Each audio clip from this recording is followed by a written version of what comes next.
We are Baltimore. We are Detroit.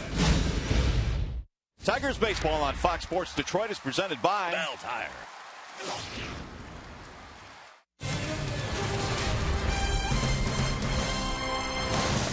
It is another spectacular night for baseball here in the Motor City. Tonight, the Seattle Mariners are in town to start a pregame series against the Tigers. Right now in the Central Division standings, Detroit trailing by a half game. Seattle, well, they're focused on the wild card. And right now, they're a half game behind the Tigers in the wild card standing. Hi again, everyone. Welcome to Tigers Baseball. Mario and Pemba alongside Ron Allen. Glad to have you with us. And this should be a fun and big series. These are two teams right now jockeying for playoff position.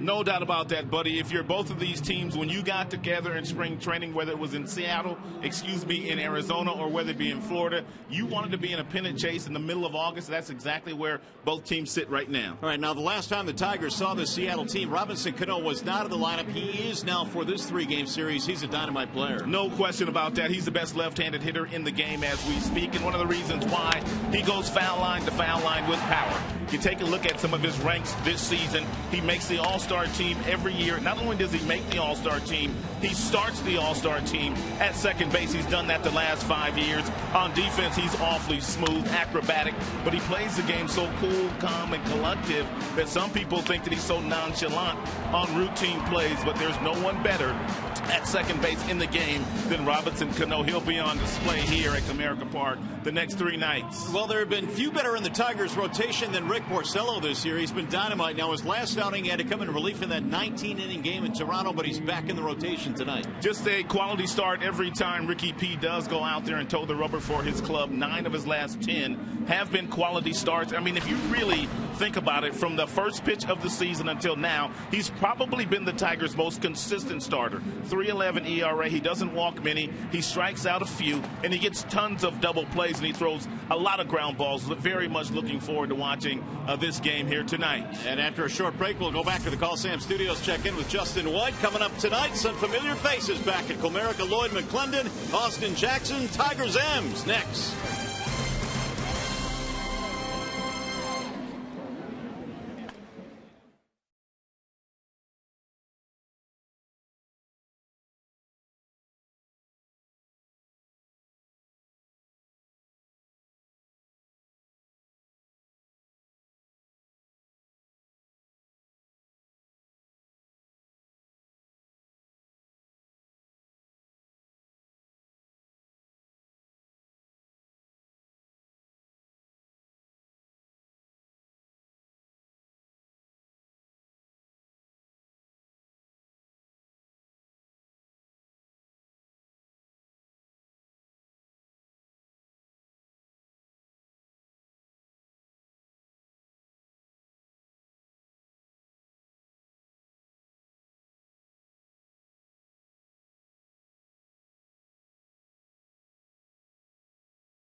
America Park, Rick Porcello taking the mound. The Tigers and the Seattle Mariners getting together here in Game 1 of this 3-game series. Porcello tonight is presented by Family Heating, Cooling, and Electrical. And Rick Porcello looking to slow down one of the hottest teams in baseball. He has been one of the best pitchers in the American League this season. Here, meanwhile, is the reaction to the announcement of Austin Jackson.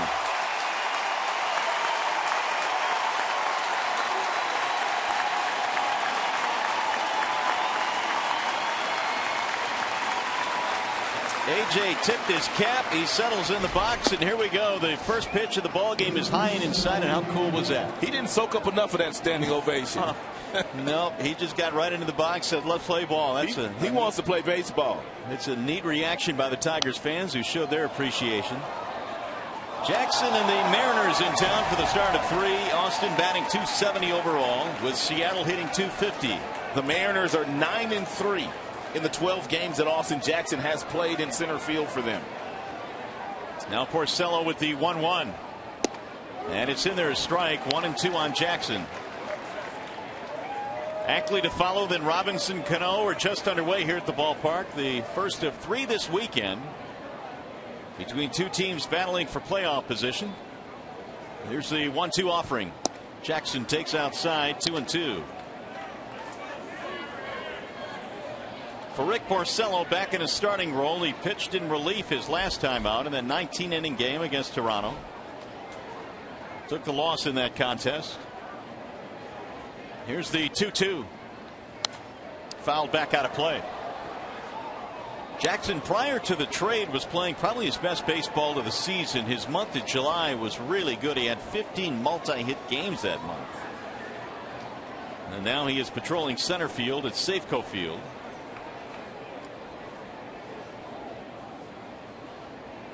Rick ready with the 2-2. In on his hands, almost hit him. It's fouled off. Austin Jackson on average sees just over 4 pitches per plate appearance, which ranks 7th in the American League. He's already seen 6 pitches from Rick Porcello. A nice 2-seam fastball that rolled in up and in on Austin Jackson and nearly hit him on the right hand.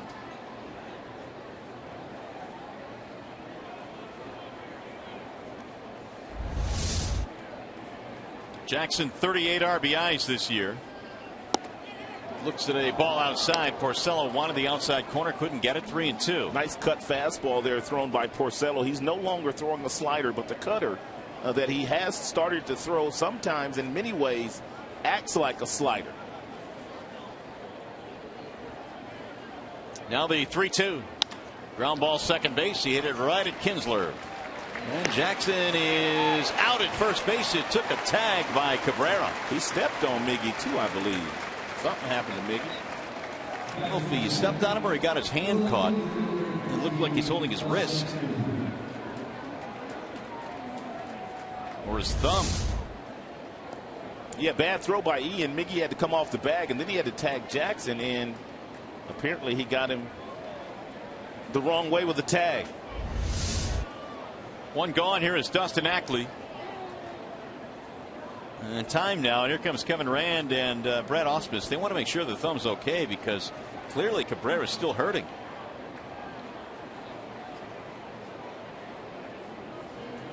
It looked like an innocent play, but Cabrera showing and motioning that it was bent backwards. Yeah, it looked like when he put the tag on, applied the tag to Jackson's stomach.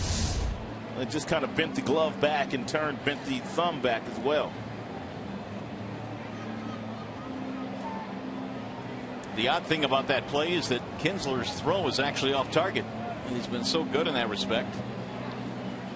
2 of the best second basemen in the game here tonight in Robinson Canó and Ian Kinsler.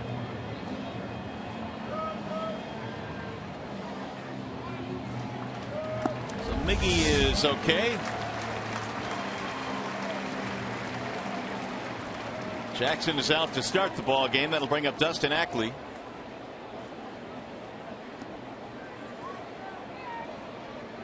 Jackson talking about the fact that he was almost hit in the hand on a pitch by Porcello. And it's in there, a strike called on Ackley. Ackley's got that batting average up to 270 now. When we saw the Mariners early, he was struggling from an offensive standpoint. Excuse me, they still got Jackson on the board with Jackson's numbers. His numbers are 258. There's a bouncing ball hit to the first base side. Going to get through. Porcello has to cover. And the throw is wide. Safe at first base is Ackley. 1 on 1 out. That's a base hit. It's a tough play right here for Kinsler, who shows a lot of range, but when he throws the ball back to Porcello covering, the throw kind of sails on him. Porcello could not knock it down, but Brian Holiday was there to back it up. And Porcello had to do a somersault. Yeah, that's already 2 throws today by Ian Kinsler. Both of them have sailed on him. 1 out single for Dustin Ackley. We'll bring up the number 3 hitter, Robinson Canó.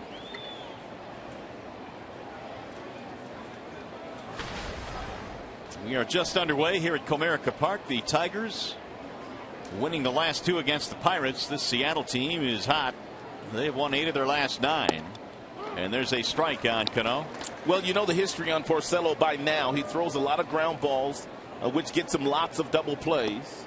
And Robinson Canó has grounded into 11 this year. If you're wondering about Ackley on first base, whether he'll steal or not, he's stolen 4 this year. He's been caught 4 times.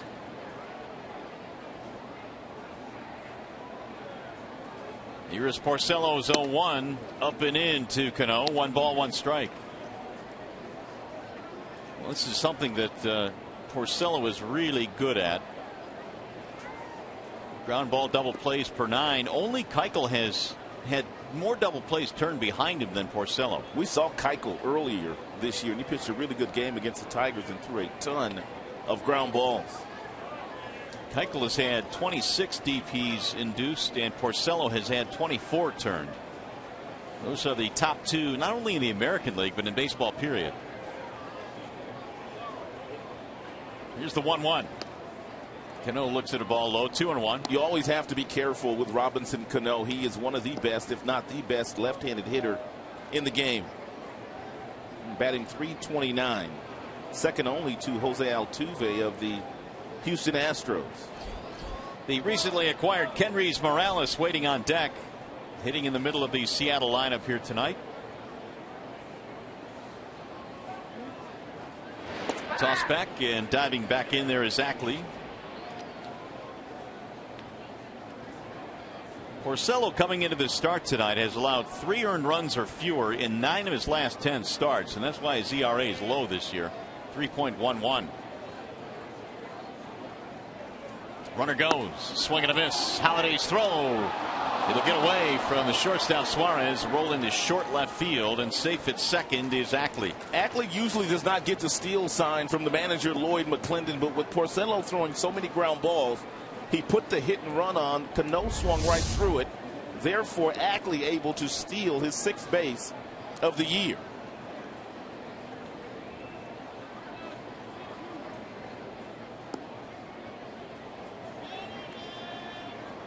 A somewhat tough pitch for Holiday to gather and then throw down to second. His throw sailed into the runner. Holiday getting the start tonight for Alex Avila. Meanwhile, 2-2 on Canó. Tapped foul right at home plate. It's been a good year for Canó. .329 as we've documented. His numbers have been solid. I think most felt that maybe his home run numbers would take a bit of a dip based on the ballpark they play in. Which they have. 10 homers this year, but certainly Lloyd McClendon knows that he is the centerpiece of their offense. They finally have him some help now in the offense with the addition of Jackson and Kendrys Morales. And Robinson Canó will get a lot more pitches to hit with Morales batting behind him.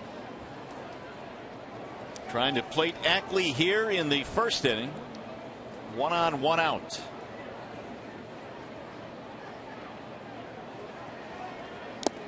Foul tip into the glove for strike 3, and Canó is out of there. It's a really good cut fastball thrown at 89 miles an hour by Porcello. A little late life on it.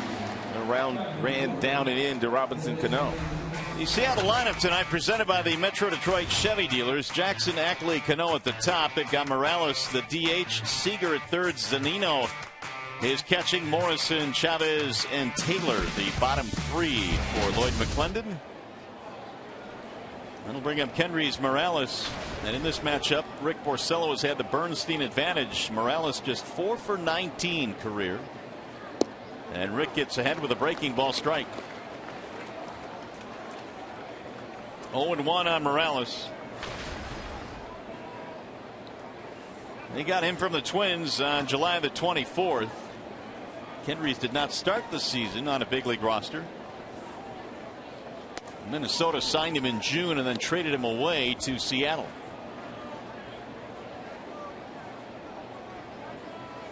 One ball, one strike.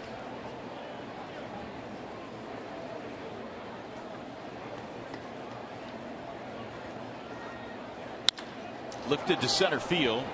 Rajai Davis is there. And that'll take care of Seattle here in the first inning. No runs, one hit, one man left.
Bottom of the first inning tonight at Comerica Park. Their starting lineup presented by the Southeast Michigan Ford dealers, and it looks like this. It'll be Davis, Kinsler, and Cabrera at the top. Victor Martinez DHing. Torrey Hunter 99 career RBIs against the M's. JD Martinez at left. Castellanos, Holiday, Suarez, the bottom three for Detroit tonight. And they are facing a talented left-hander by the name of James Paxton. Paxton's going to come right after the Tigers with a heavy dose of fastballs that will go anywhere from 93 all the way up to 98 miles an hour. He sits at 95. He's got an outstanding breaking ball, an occasional changeup to the right-handers, lots of cutters to lefties, but he's a really good-looking young pitcher. Let's take a look at the Seattle Mariners starting defense, brought to you by Tim Hortons. Ackley, Jansen, Chavez in the outfield. Taylor, Canó up the middle. Canó with a .994 fielding percentage, which is second among all American League second basemen. So Paxton's set to go to work, and here is Rajai Davis to lead it off. Davis will take ball one low. Davis, Kinsler, and Cabrera in the Tiger first inning.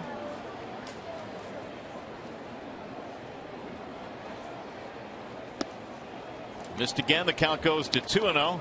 And Paxton's got a really good firm four-seam fastball, which with a downward plane because he is so tall, and he throws straight over the top. That's on the corner for a strike. 2-1 on Rajai. Davis 1 out of 4 in the ball game yesterday. As you look at the particulars on Paxton, he's a native of Richmond, British Columbia. Ball missing low and away. 3-1. Seattle not too far away. In fact, just a short ride. He grew up in Ladner, which is a suburb of Vancouver. That's it for a strike. 3-2. Vancouver is a beautiful city. Stunning city. Seattle's not too shabby either. No. 3-2 pitch, a bouncing ball to short. Nice high hop there for Chris Taylor. And Davis is out, one gone. Time now for our player of the game picks, courtesy of McDonald's new triple cheeseburger for only $2. And here's what we have tonight. I'm going to go with J.D. Martinez. I like the way the Castellanos has been staying up the middle as far as swinging that bat. He's hot right now. I'm going with Nick. And John Keeney's got the big guy, Miguel Cabrera. Those are our selections for Tigers player of the game. Here's Ian Kinsler. Kinsler in that series in Seattle back in late May was 1 for 13. And he missed low 1-0. 1 through 13, and Seattle has 13 pitchers on their roster. They've got the best pitching in the American League. The numbers will not argue with that. Here's a bouncer left side in the hole this time. Long gun for Taylor, 2 gone. So they don't give up that many hits due to the Seattle Mariners staff. In their bullpen, just about every guy out there, with the exception of Joe Beimel, is throwing 95 miles an hour and above. That's the one thing that Lloyd has been able to hang his hat on this year. The staff ERA of 2.95 would shatter their previous franchise record of about 3.5, and that was the 2001 team. Lloyd McClendon has changed the culture of baseball in the Pacific Northwest. Seattle, a winning team again. They really haven't won since 2001 when Lou Piniella was their skipper.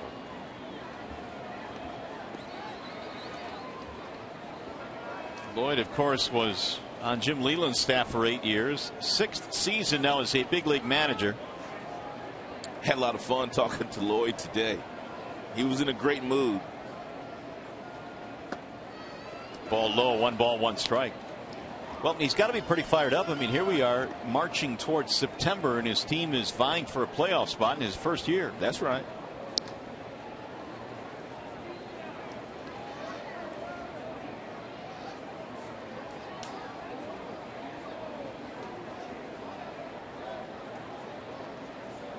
Now Paxton with the 1-1 pitch.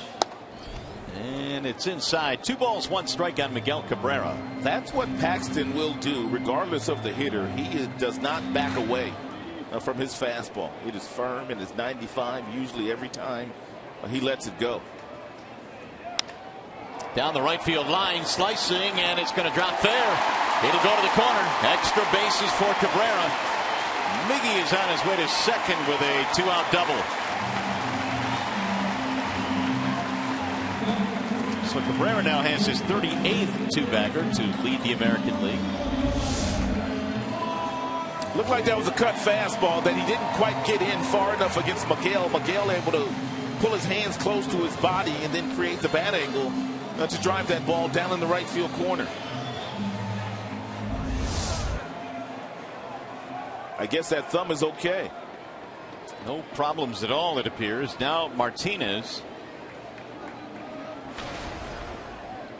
Victor batting .323, 71 RBIs this year.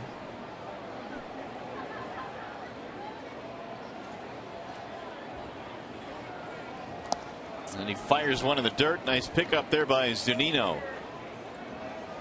1 ball, no strikes. Martinez 3 out of 5 yesterday. Or in the series, I should say. The 2-game set against the Pirates yesterday. Walked 3 times, twice intentionally. He's been getting a lot more of that recently. Paxton now has a base open. Yeah, Victor, if he does get something to hit, it's going to be Paxton's pitch. On the outer edge, a strike. A nice changeup there thrown by Paxton. He will not throw changeups to the left-handed batters, but he will throw the changeup quite often to the right-handed batter, and it goes anywhere from 86 to 90 miles an hour. He's got a hard changeup.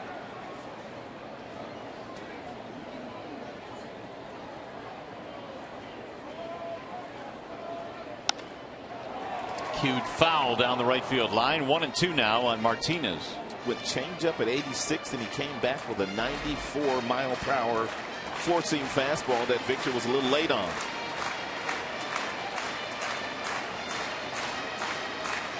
Paxton missed nearly 4 months, and he was injured in his 2nd start of the year. He strained lat muscle, and they didn't realize he was going to keep him out 4 months. but down the stretch now, he's going to provide a really good arm for Seattle. 1-2, back to bottom there, 2 balls, 2 strikes. The Mariners have some outstanding pitchers in their starting staff. Felix, Iwakuma. Chris Young has pitched very well too, but Lloyd McClendon went on record and said that Paxton will be a difference maker for their team the remainder of the year. That's how good they think he can be. I think the quote earlier this year was he has greatness written all over him. He is really high on Paxton.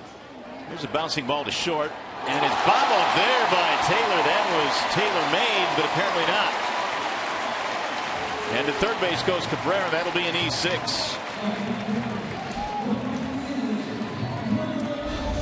Taylor has been very steady at the shortstop position since they called him up from AAA. And that ball hit him right in the glove and just simply bounced down.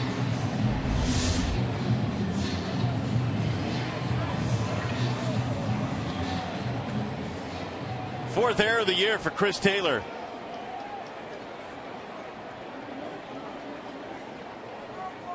Here is Torrey Hunter now with men at first and third. And we'll see if the Tigers can make the Mariners pay for their first error of the game. Torrey sends a ground ball up the middle. Taylor this time just going to flip it out of the glove to Canó, and that'll end the inning. No runs, a double and error, 2 men left.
Let's take a look at the Tigers' defensive alignment behind Porcello this evening. In the outfield, you have Martinez, you have Davis, you have Hunter, you have Suarez and Kinsler up the middle, Castellanos and Miggy on the corners.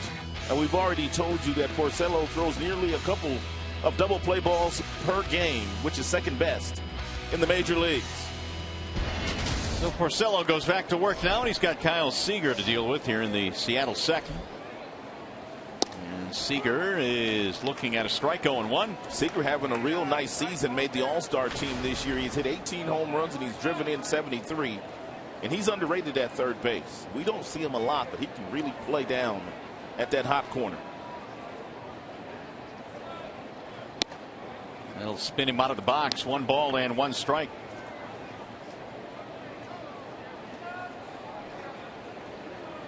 Seager has been much better in his home ballpark than he has been on the road by a wide margin too. Big numbers to Safeco Field. He'll drive that one to center field, and it didn't seem to matter there. A leadoff single. Got a changeup at the top of the zone, and it was screaming hit me, and that's exactly what Kyle did. Hear those home road splits on Seager. And look what he does at home. 335. 15 of his 18 homers have come at spacious Safeco Field. But on the road, a much different story, just 211. Second hit of the ball game now for Seattle. And bring up Mike Zunino. who also has hit with power this year. Low batting average, but 18 home runs. Snap throw and back safely is Seager. Zunino has the one thing that you cannot teach at this level, and that's real power.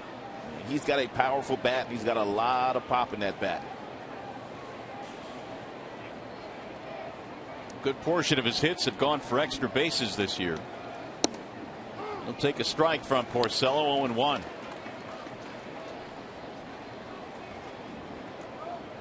$18 homers, first among catchers in the American League, and extra base hits as well with 36. Batting average, though, dead last.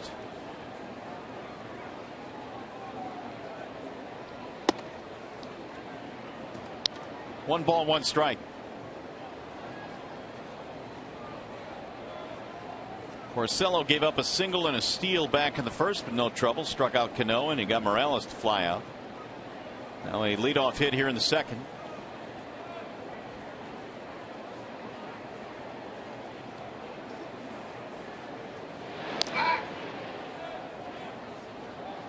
Seager, if you're wondering, has stolen 5 times this year. He's also been caught 5 times.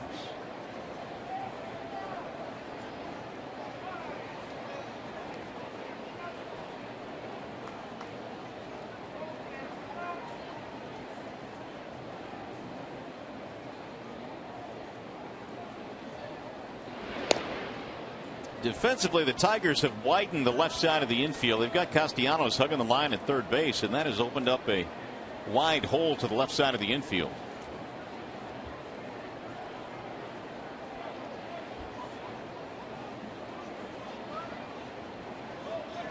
Here's the 1-1. Swing and a miss. 1-2. Porcello tonight looking for his 14th victory of the season, his 23rd start happening here this evening.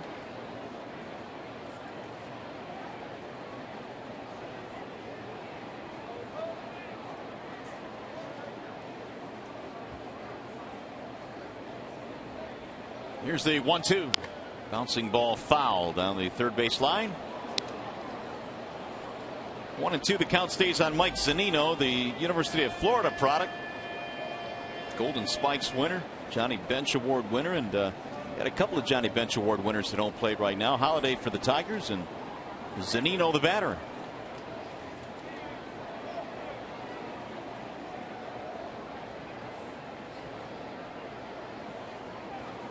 Oh, we hit him, and Zunino takes one for the team there. That'll put 2 men on with nobody out.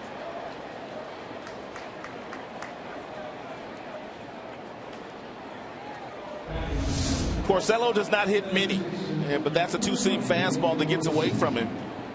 And one of those two-seam fastballs also got away from Porcello against Austin Jackson. Seattle Mariners leadoff hitter. He nearly hit Austin to lead off the game as well. You got Zunino right in the number 3. 2 on, nobody out. That's going to bring up Logan Morrison.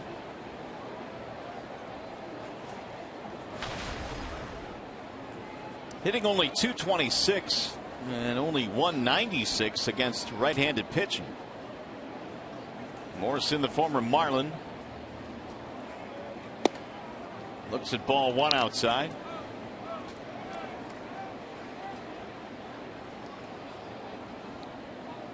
Morrison had a really bad month of July, but he's turned it up a notch here in the month of August. He has 2 men on here with nobody out.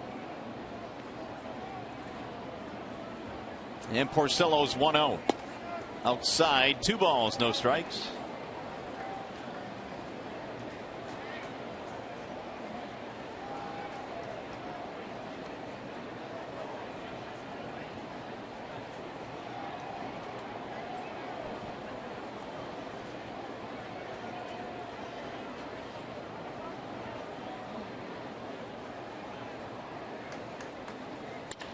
Back up the middle into center field, base hit. Seager rounding third. They'll send him home. Davis's throw comes back into the middle of the infield. It's an RBI single for Logan Morrison, and Seattle has taken the early 1-0 lead.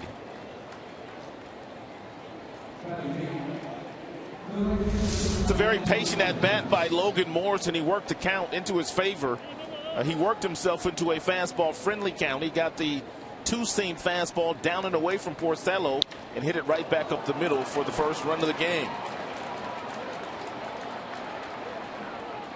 Seager able to score from second on that play. 1 run on 3 hits now for Seattle tonight. Still nobody out here in the second as Endy Chavez stands in.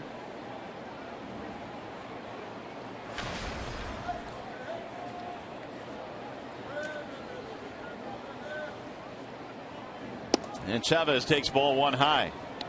He was called up when the Tigers were back in Seattle at the end of May. They brought him up from AAA. He's been around quite a while. In fact, he's played with quite a few different teams. 7 different teams. Couple different stints with Seattle. Batting .267. And he lines one to center field. That's a base hit. Zunino will score. Back-to-back RBI hits, Morrison and Chavez, and it's 2-0. A pretty nice approach here by the left-handed batters that Lloyd McClendon has in his lineup today, knowing that Porcello has a good sinker. They're not trying to pull the ball. They're simply trying to go right back through the middle. Morrison did it, and also Chavez did it.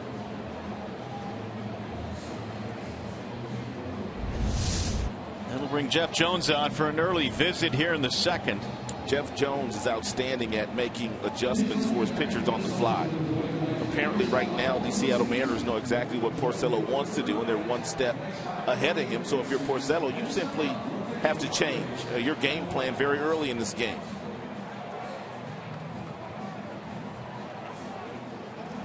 Four straight have reached here in the top of the second for Seattle. Chris Taylor will stand in.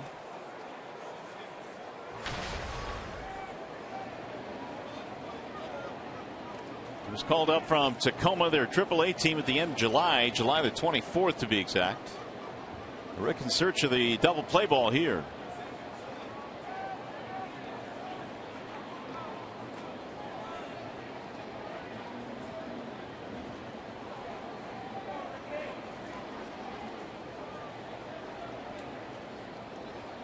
Taylor showing bunt, drops one down, third base side. Castellanos, tough play. Everybody is safe. Castellanos, it appeared to me, and we'll take another look at it, it appeared to me that when Taylor bunted that ball, it had some spin on it, and when it hit the ground, it looked like he was going to roll into foul territory, but Nick picked it up, and he wasn't going to throw Taylor out, but look at the spin on the ball. It looks like that ball is headed foul to me.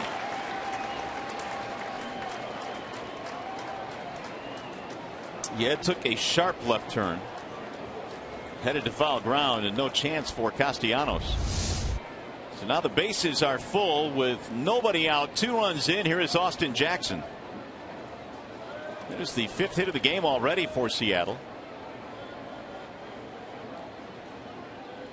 And Jackson watches one in for a strike, 0-1. And Porcello had his routine interrupted on that last road trip. He started a game in New York. He was scheduled to start another game in Pittsburgh, but because the Tigers played 19 innings on that Sunday on their last road trip last Sunday, and Porcello was pressed into relief duty.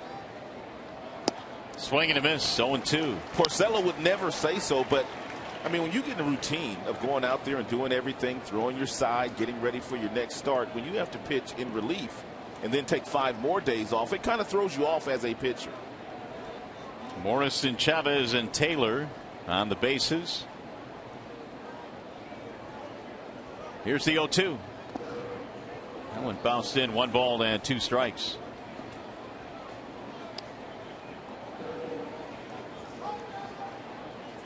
So Porcello trying to regroup after hitting a batter and giving up 4 hits in this inning. Jackson .319 with the bases loaded, 3 for 4 this year.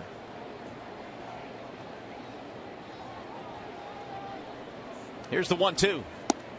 Just off the plate. 2 balls, 2 strikes on Jackson. Something else that Austin Jackson was with the Tigers this year, he was very efficient at getting that runner in from third with less than 2 outs. AJ had a lot of sac flies. Dustin Ackley waiting on deck. Jackson sends a ground ball to short. That'll be a 6-4-3 double play. Won't get a run in, but Porcello has gotten the double play he wants. No RBI for Jackson. 3-0 Seattle.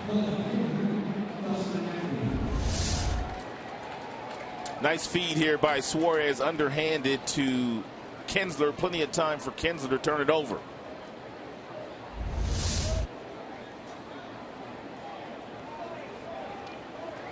So with 2 gone, here is Dustin Ackley, runner at third base. And Porcello from the windup. And drops in for a strike. 0-1.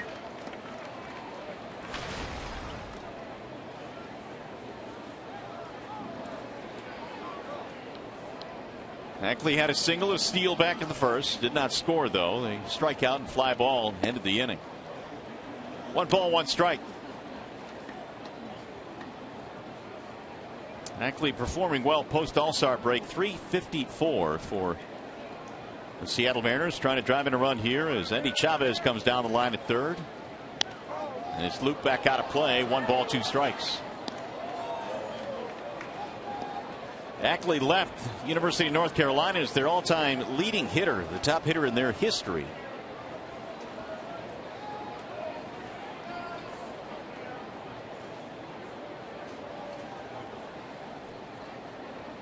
And now the 1-2. Bouncing in. Good block there by Holiday. 2 balls and 2 strikes.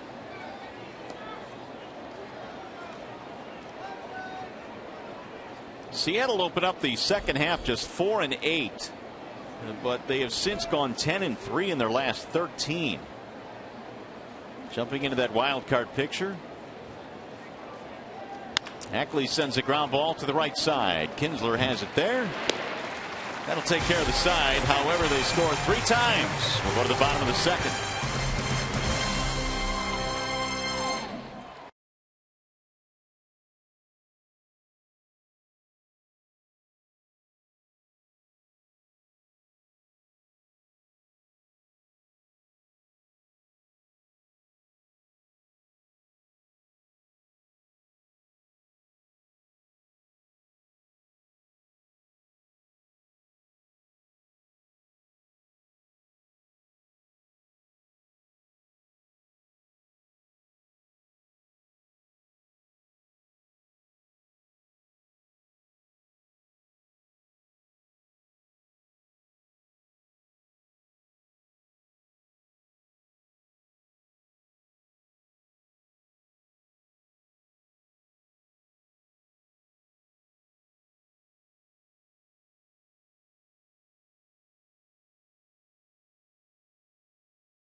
Detroit and the community since 1849.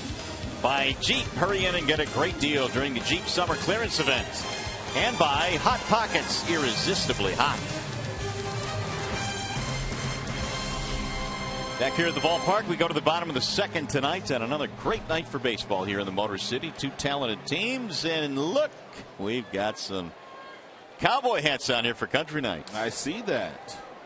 Yours seems to fit a little bit better than mine. You got yours tilted to the side. It's because I got a big old forehead. 3-0 is our score. And Paxton goes back to work. It's a strike. You got your hat tilted like Fernando Rodney's. That's the way I roll, Rod. 303 batting average for J.D. Martinez, who starts it off. So Rodney's in the house tonight. Yes, he is. There's strike 0-2 now on J.D. He wasn't tilted that bad. Rodney's is basically sideways. You know, Rodney shoots that arrow after every save. Yeah. You know. Maybe I'll do that up here in the booth now. You know, a couple of days ago when they won their last home game, sweeping the Toronto Blue Jays. When he shot the arrow to Comerica Park, he said. He said the Mariners are coming to town. Well, he's not afraid, is he? He is not afraid to stir it up. The 1-2. Lifted back out of play. You got to love it. You got to love personalities in baseball. Well, country night here at the ballpark tonight. They had some country bands before the game. A little line dancing. A little bull ride. Yeah, ride that bull, man. No way. Another one that bounces in from Paxton, 2-2. I was expecting to see Shannon Hogan out there two-stepping again like she was last year. Yeah. She had her cowboy boots on, though. Castellanos waiting on deck. Then Brian Holiday. Another foul straight back by JD. Homer to the ball game yesterday, knocked in 2. And for Martinez, his 16th home run.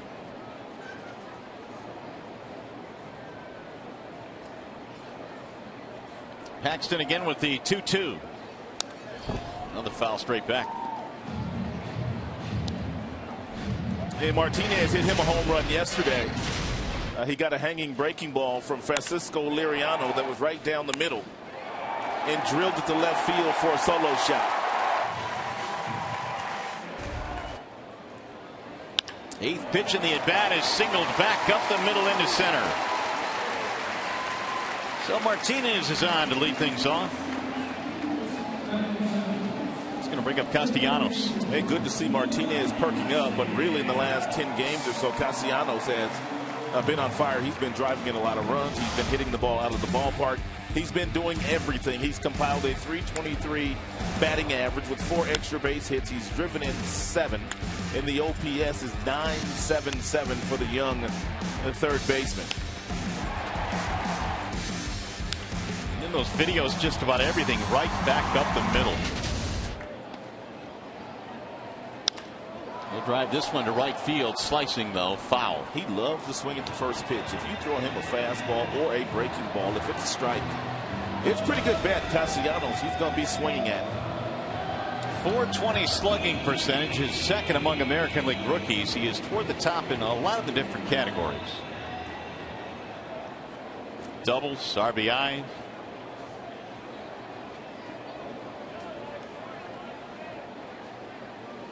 Oh, 1 from Paxton is low. 1 ball, 1 strike.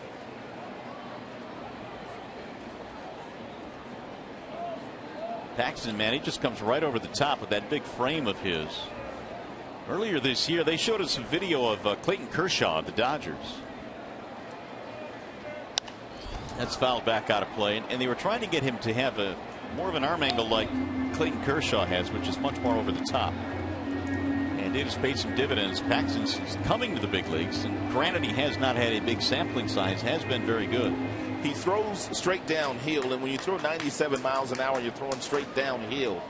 Hitters really don't get a good look at the baseball.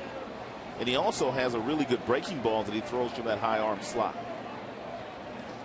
And there that curveball was, but he missed with it. Now here's Paxton's delivery.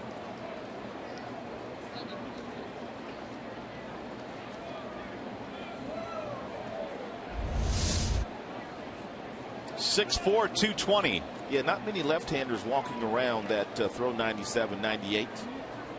Tigers do have one. He'll pitch tomorrow. That would be David Price. Driven toward right center field. And on the run, it's caught by Chavez. Castellanos is out, 1 gone. That'll bring up Brian Holiday.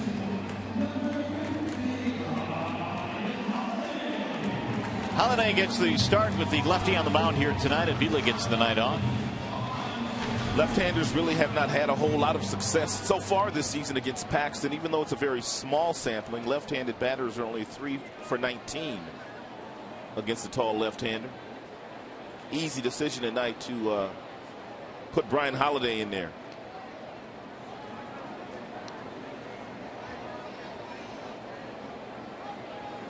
3 runs on 5 hits for Seattle. No runs, 2 hits for the Tigers. They bat here in the second. And a ball down low. 1 ball, no strikes. Holiday at 248.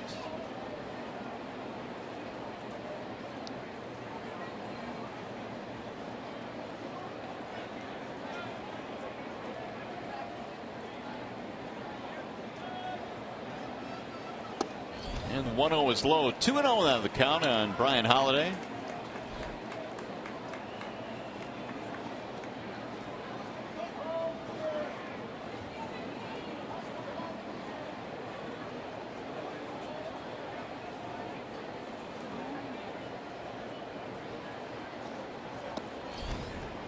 Now he's gone 3-0 on the Tigers' number 8 hitter with Suarez waiting on deck.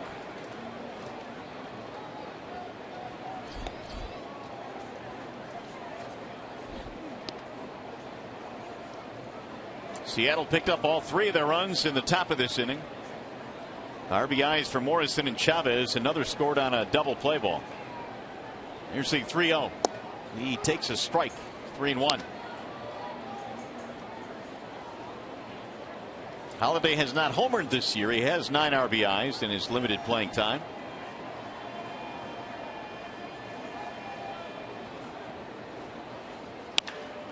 Sharply hit to short. Taylor has it there to second one. Canó's relay is in time. A double play. Very nonchalantly turned double play by Taylor and Canó, but they still got Holiday. Tigers fail to score. Tigers baseball tonight presented by Bell Tire.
Mariners number 3 hitter Robinson Cano is getting ready to lead off, but he is one of the best hitters in all of baseball, probably the best left-handed hitter. He's got a sweet swing. Look at his base. He gets his legs steady, and then the hits rotate, and that's where he gets the bat into a pretty good area where he can just drive the ball to left field, center field, and right field. Very few in the game have the same kind of skill set and hand-eye coordination as Robinson Cano. And Canó starts it off with a deep drive to right field. Ball is hit well. Hunter is going back, and it's going to carry out. It's gone. Got that first pitch lollipop breaking ball from Porcello that looked like Robinson Cano was sitting there waiting on it. That is his 11th home run of the season, his 67th RBI. Of his 11 home runs, he's only hit 2 solo shots. 9 of his home runs have been 2 or 3 run home runs. Take a look at the lower half of the body. The front foot gets down, the hips rotate, and when contact is made, damage done by Robinson Cano. Seattle adds another. It's a 4-0 ball game now as a strike is delivered to Kendrys Morales.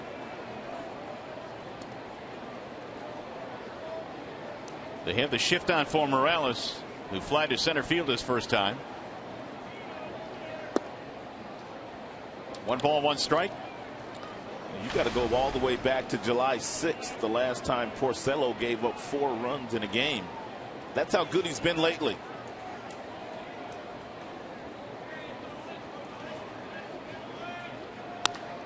Pulled on the ground right into that shift into short right field. Castellanos will throw out Morales. So put that at 5-3 on your score sheet. 1 gone here in the third.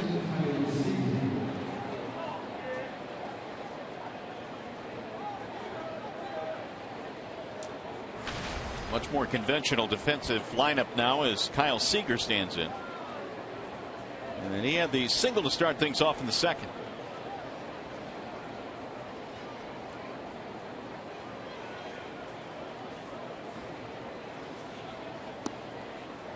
Ball 1 to Seager. Team leader in extra base hits. RBIs as well with 73. Here's the 1-0. Bouncing ball foul. They have broken his bat.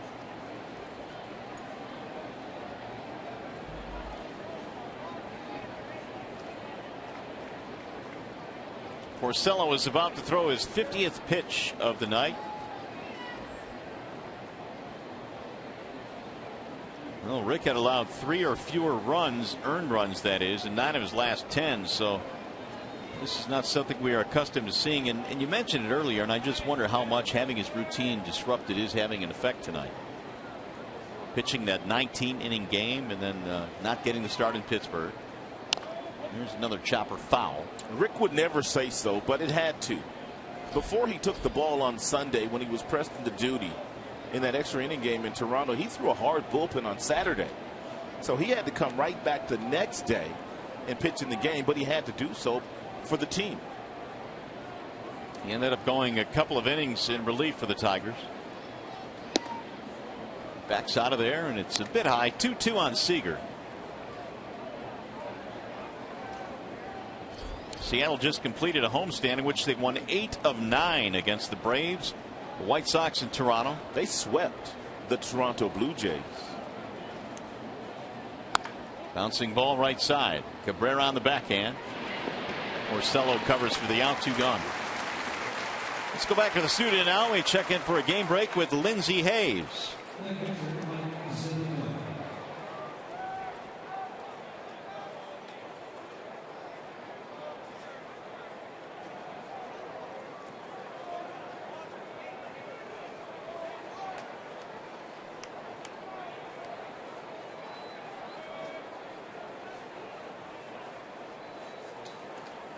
It is indeed, Lindsey. Thanks. Here it is 4-0 in favor of Seattle as we play in the top of the third. Home run by Robinson Cano has lengthened the lead. Hoping for some help next couple of nights now from Minnesota against those Royals. Here's the 1-0 pitch. Foul straight back.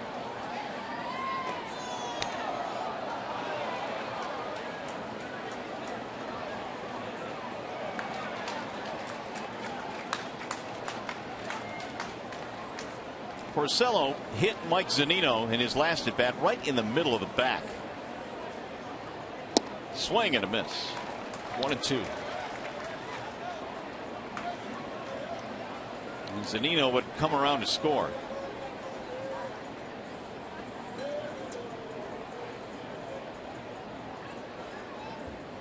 Porcello's 1-2. He's right down the middle, strike 3. Zunino caught looking. That'll be it for Seattle. They get another run and the home run by Canó.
Jackson's return here to Comerica Park. With more on that, let's check in with Shannon Hogan. Well, Mario and Rod, you look all around Comerica Park. A lot of signs welcoming Austin back to Comerica Park, and I had a chance to catch up with him before the game.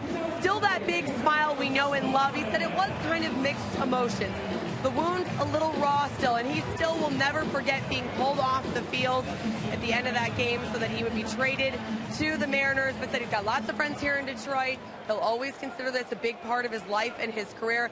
And Mario and Rod, I know you guys mentioned it was Country Day. Like you'd think I would forget. Ah, like you'd think I'm just looking for someone to two-step with. I have this game circled on my calendar since the beginning of the year. And I didn't have Miguel to dance with, but I might find pause. Just do a little, little country line dancing. Well, I might even spin, a little bit of everything. If Paul didn't want to do it, Rod is going to be happy to fill in, so just let him know. Oh, yeah. Hey, we're just going to give Rod a little break. He's going to come down. We might even get a hot dog, Mario, and just do a little dancing, watch the game, just let you take over for a couple innings. Yeah, that's not happening. Yeah? Thanks, though. Okay. Right, Rod, I got you out of that dancing, Rod. That's what that was right there. Yeah, you did. Thank you. I'll talk to you guys a little bit. All righty. One out here in the third, and Rajay Davis will stand in. 4-0 in favor of Seattle on country night here at the ballpark tonight. More importantly for Austin Jackson, when they traded him, he had to go down to Cleveland and play the very next day for the Seattle Mariners, so he really didn't get a chance to take any of his clothes from his spot here in Detroit, where he still has his condo. So he's able to come back and get some clothes and go back to his own spot at least yesterday. You don't think about those things, the human element of being traded and having kind of your world turned upside down. Leaving your condo or apartment where you might be living, all of your stuff. You have to reclaim all your stuff, move into a new place. Jackson going through it. He'll be comfortable in Seattle. Lloyd McClendon said he's making the adjustments. Lloyd said it was difficult for Austin the first couple of days, but Lloyd said they have an outstanding clubhouse, and Jackson has fit right in. Davis looks at a ball inside, 3-1 the count.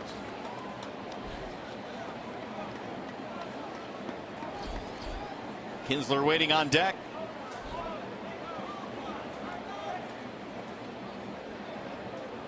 Here's the 3-1. Slice to right field. That ball is going to get down. Extra bases. Rajay on his way to second. Thinking about it. Yep, he's going to shuttle all the way to third. Here comes the throw. He's safe at third base. A triple for Davis.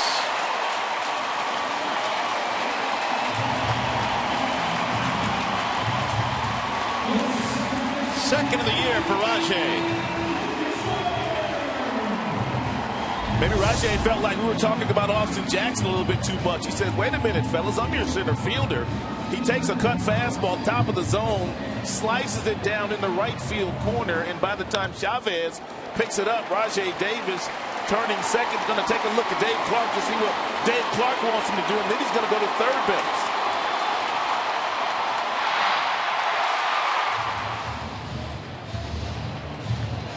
When that ball was cut off by Canó, he's got such a strong throwing arm. I thought they might be able to throw Davis out, but the throw bounced in. They made it close. And so now the Tigers have a man at third with one out. Ian Kinsler coming up. That'll be the third Tigers hit of the game.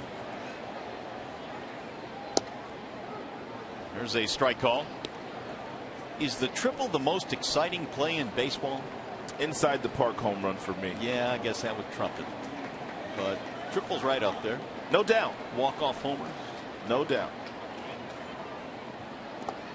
Bounce again. Zunino able to block it. 1-1 the count.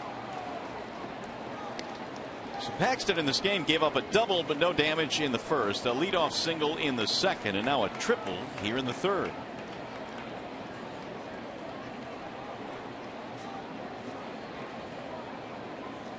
The 1-1. Fouled away. 1-2 on Kinsler.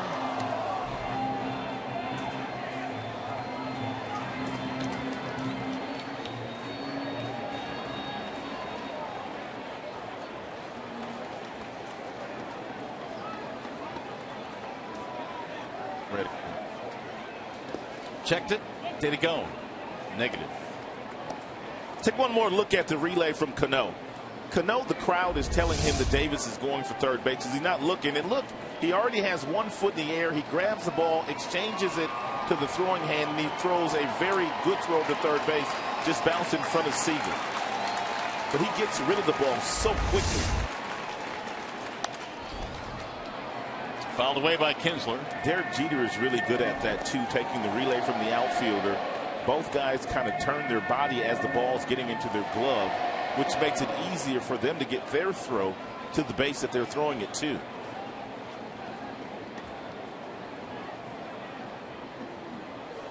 Now again the 2-2. 3 balls, 2 strikes on Kinsler. Tigers trying to get on the board here in the third. They're down 4-0. Paxton about to throw his 50th. With Cabrera waiting on deck.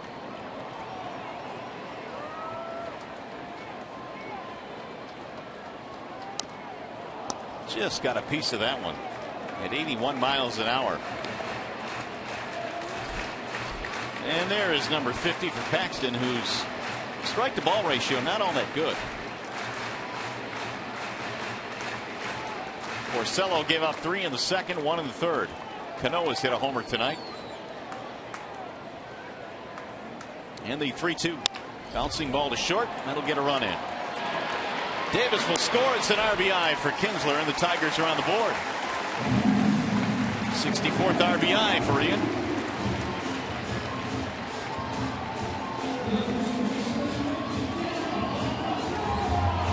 And here is Cabrera.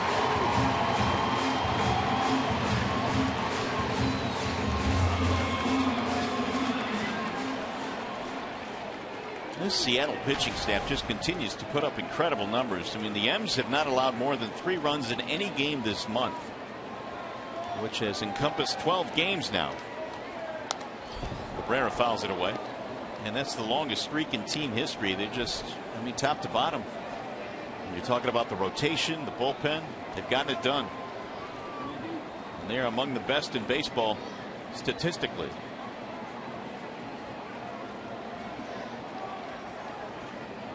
Miggy had a double back in the first.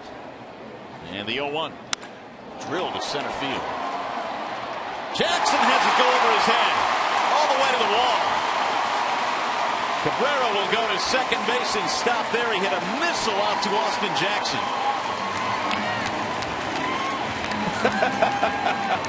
What is Miggy doing? Look at that, Austin.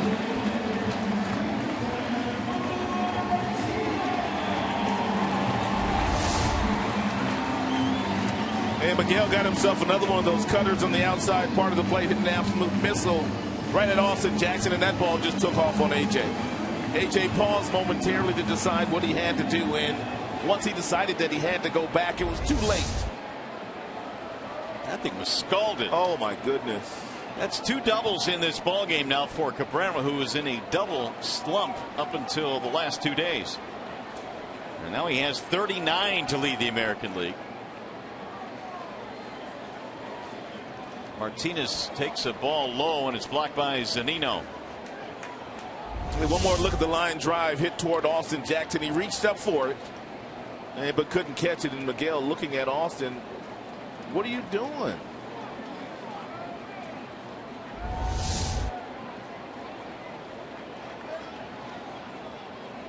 Jackson spent 4.5 years patrolling center field here at Comerica Park.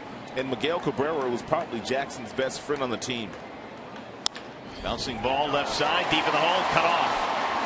Taylor's throw, look at that play. Collision at first base. Martinez and Morrison, he holds on to the baseball, and what a play. Taylor saved a run there.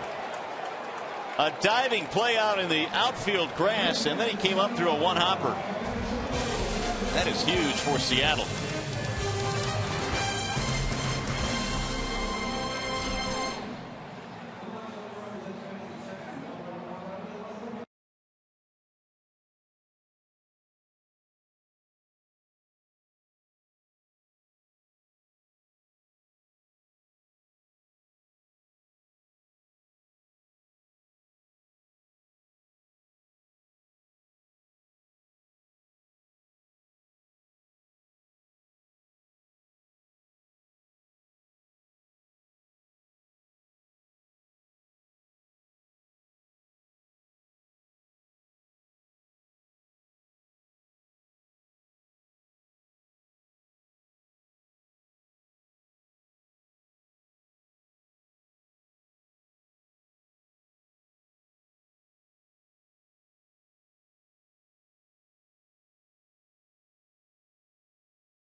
The diving play out in short left field and then fired a one-hopper to Logan Morrison.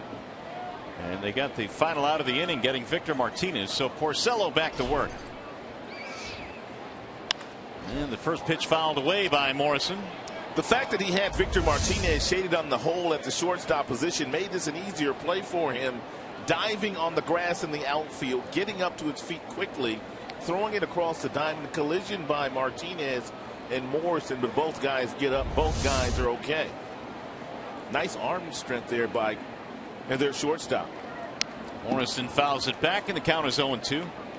It's our first look at their shortstop, Chris Taylor, who was not with the big club when the Tigers first met Seattle. He was only drafted a couple of years ago, so he's on the fast track to the big leagues. He was just drafted in 2012. Morrison had an RBI single back in the second. That inning, the M scored 3. Here's the 0-2. Inside, 1 ball, 2 strikes. Bottom 3, Morrison, Chavez, and then Taylor.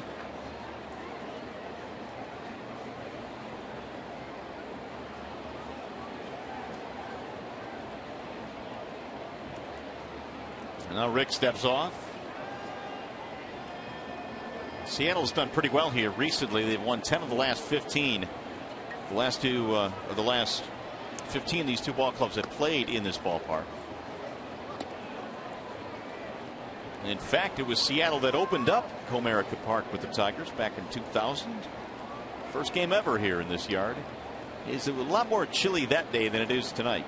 Yeah, Brett Ausmus was the starting catcher that evening for the Tigers. Here's the 2-2. And where was that one? It missed. 3-2.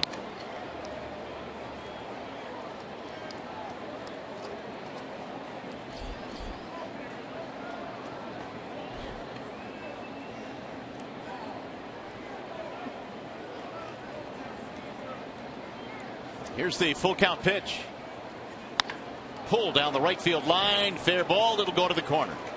Extra bases for Morrison, who has his second hit of the night. This one is a leadoff double.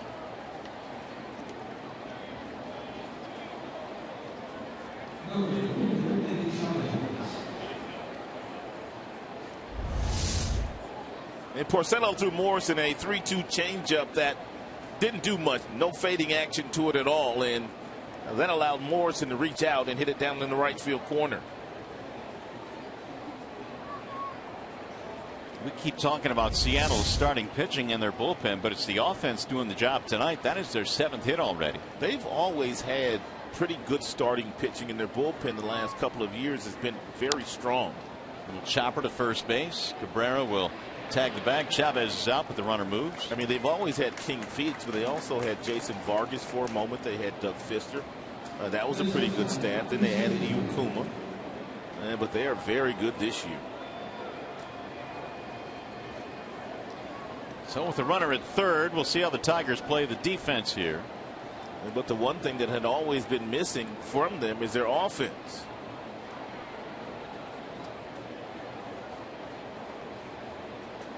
Infield is in as Chris Taylor stands in.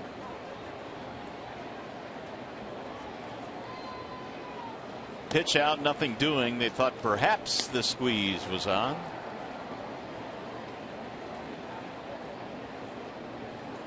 One 1-0 on Taylor, who had a bunt single his first time up. Taylor already today has 8 assists in this game. Low. 2-0 the count. I did not realize the Tigers had hit that many ground balls in his direction. It's a lot. I mean, we played 3 full. That's it. 3 innings.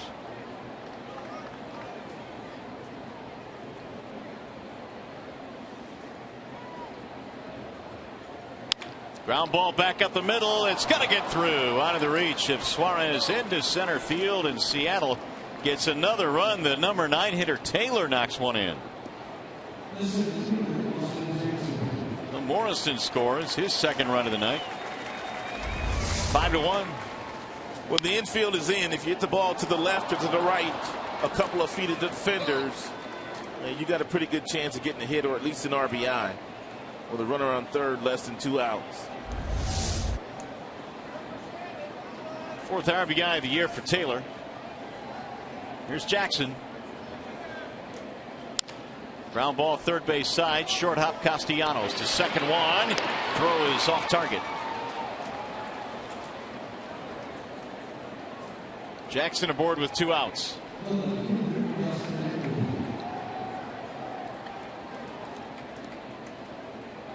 That'll keep it going for Ackley.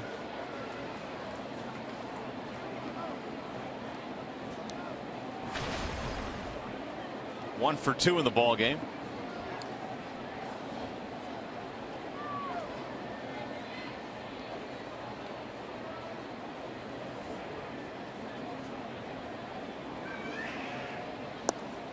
Swing and a miss, 0-1 on Ackley.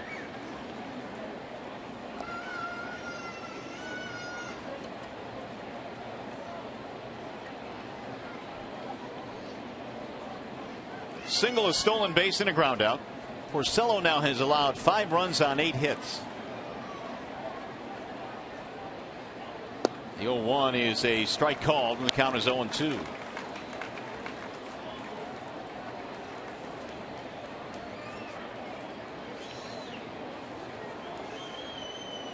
Ackley having a big, or had a big month of July.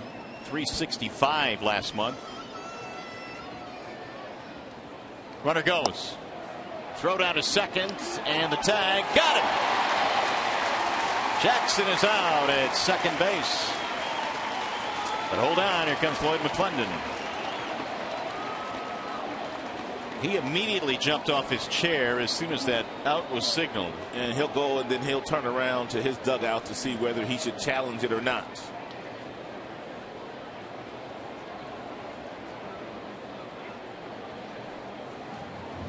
Thumbs down. He was out. That'll end the inning. They get another run, though, on a couple of hits. Holiday throws out Jackson, his former teammate.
Matchup presented by the Michigan Office of Highway Safety Planning. How about this one tomorrow evening? Well, you got a couple of power pitchers. King Phoenix, his ball moves all over the place at the bottom of the zone. Power changeup, nice two-seam fastball. And you've got David Price, his fastball, 97, 98. Nice changeup, nice curveball. Tomorrow night should be a really good game. Top 2 strikeout artists in the American League will hook up in Game 2 in the series. James Paxton goes back to the hill, and Torrey Hunter looks at ball 1. We're in the bottom of the 4th inning tonight. 5-1 Seattle.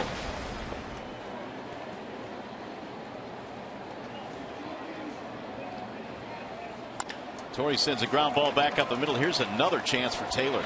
Oh, he threw high. The tag. Safe. Oh, wait a minute. Now Torrey going to second, and he's safe there. Oh, what a huge break for the Tigers. We'll see if Lloyd's going to come out. They said that he didn't tag him at first base, but the Mariners are pretty adamant that they got the tag. What a wacky play that was.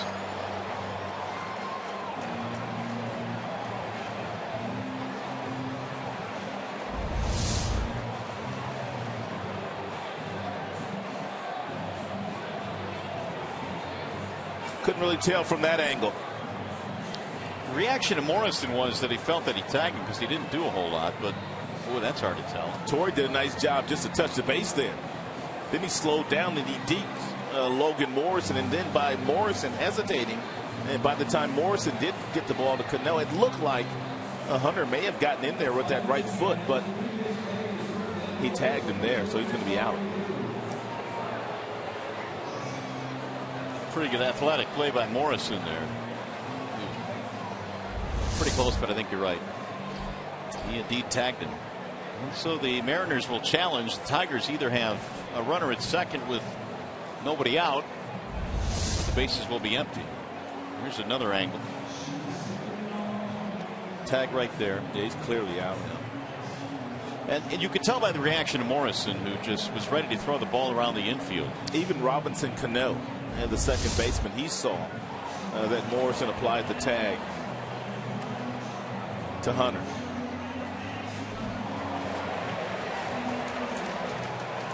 And out is the call. So Torrey heads back to the bench. So it'll go as a 6-3 ground out. Yet another assist for Taylor.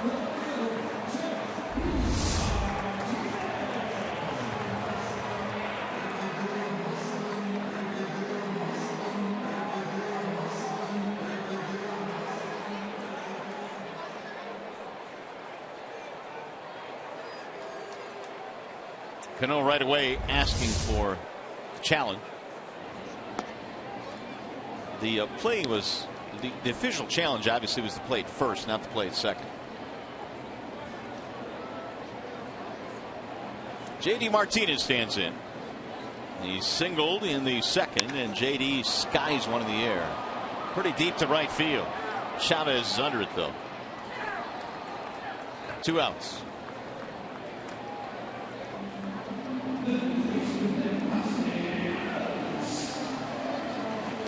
Well, time now for you to tweet your photo using hashtag Detroit Fan Photo for a chance to have it shown in an upcoming game broadcast. It's brought to you by AT&T. Hashtag Detroit Fan Photo.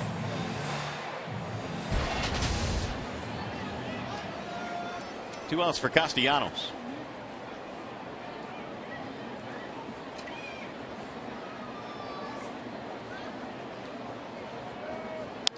Nick sends one on the ground, foul down the third base line. And the more you watch Castellanos, Rod, the more you realize this guy, he's going to be a special hitter. He's got some plate discipline too, that he's really worked on hard, and he's recognizing pitches lately. He uses the entire field. He's always been able to hit. That's what I love about Castellanos. He uses the entire field. I mean, he'll drive the ball to right center with the best of them. And usually kids that are 22 years old, when they first get to the big leagues, they really don't have a knack for driving the ball the opposite way. Most guys are dead pull hitters, but not Castellanos. Wally Joyner, the hitting coach for the Tigers. That one is hooked, but right at the third baseman Seager. And it's going to be a 1-2-3 inning for Paxton on our way to the fifth.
Bernstein Law Firm, official legal services sponsor of Fox Sports Detroit, and by the new Chevy Silverado light duty and heavy duty lineup.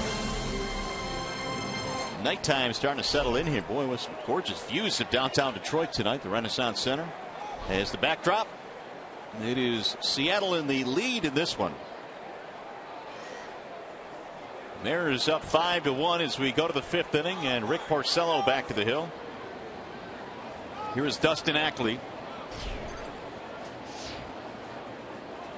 Ackley was at the dish when Jackson was thrown out trying to steal back in the 4th. Porcello allowed 3 in the 2nd, 1 in the 3rd, 1 in the 4th. And the Tigers have tonight been out hit 8-4. Ball inside, 1 ball, 1 strike on Ackley. And Porcello had been very good this year against left-handed batters. Left-handers hitting at about 245 against Porcello all year. And Lloyd McClendon, despite the good numbers, has 7 members of his starting lineup batting left-handed against Porcello, and every hit he's given up has been to one of the left-handed bats. 1 ball, 2 strikes. Robinson Canó has one of those hits, a home run in his last at bat.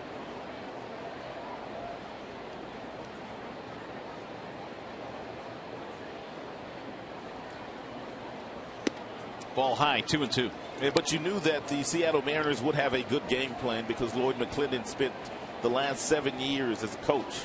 And for Jim Leyland, he knows Porcello. Those numbers I was telling you about Porcello. Right-handers are hitting better this year against Rick than lefties are. Fly ball, right center field. Rajai Davis under it, and Ackley is out, 1 away. Well, the pennant race is on. Place a deposit on 2015 Detroit Tigers season tickets, and you'll receive 2014 postseason priority. Call 313-471-BALL or visit Tigers.com.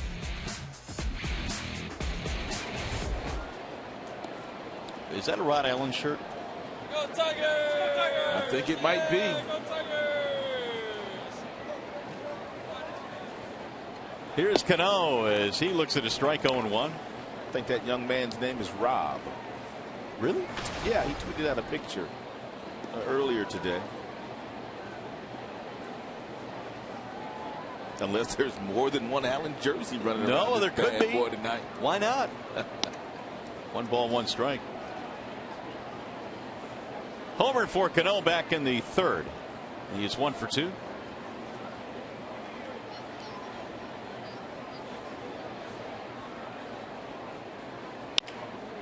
In the air, shallow center field. Davis on a sprint. Rajai can't get there. Plays it on 1 hop. Loop single for Canó, his 2nd hit tonight. Canó's bat stays in the strike zone so long because of his approach.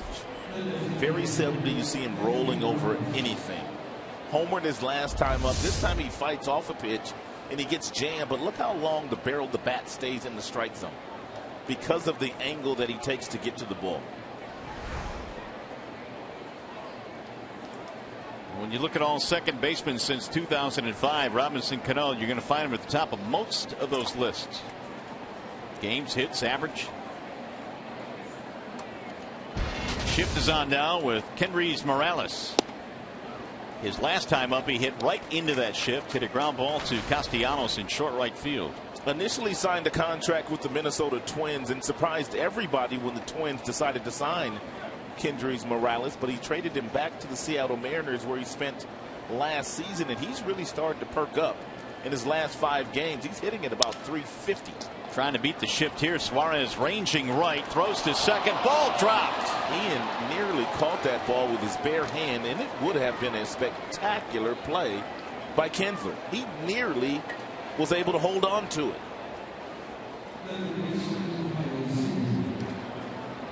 It's a poor throw by Suarez. He'll probably be given an error, but look at Kinsler. Oh. Ian had no choice but to try and flag that ball with his bare hand.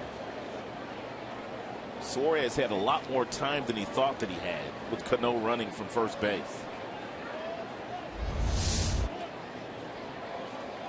So Seattle with another scoring chance here, already up 5-1. They have 2 on, 1 out. Here's Kyle Seager. He pulls that one into right field, base hit. Canó coming to third. He'll round it. He's coming home. Here's the throw to the plate. He's in standing up. Seager with his second hit. It's 6-1 Seattle. And Porcello, no answer for all the left-handers that Lloyd McClendon has ran out there against him tonight.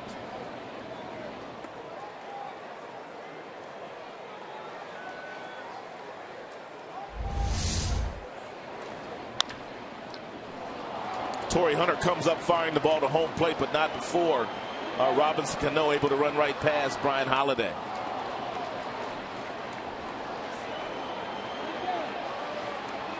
And he's able to score standing up.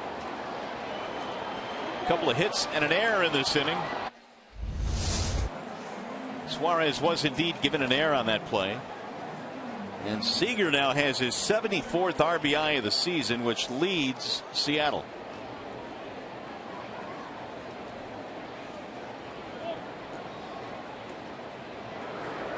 There's action in the Detroit bullpen. Mercedes just joined the ball club.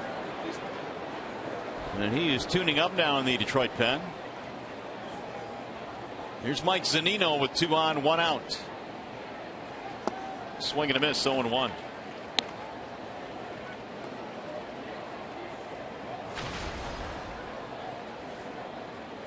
Zunino hit by a pitch back in the second, scored a run. He struck out his last time.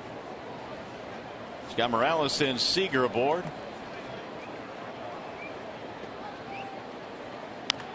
Pulled foul, 0-2.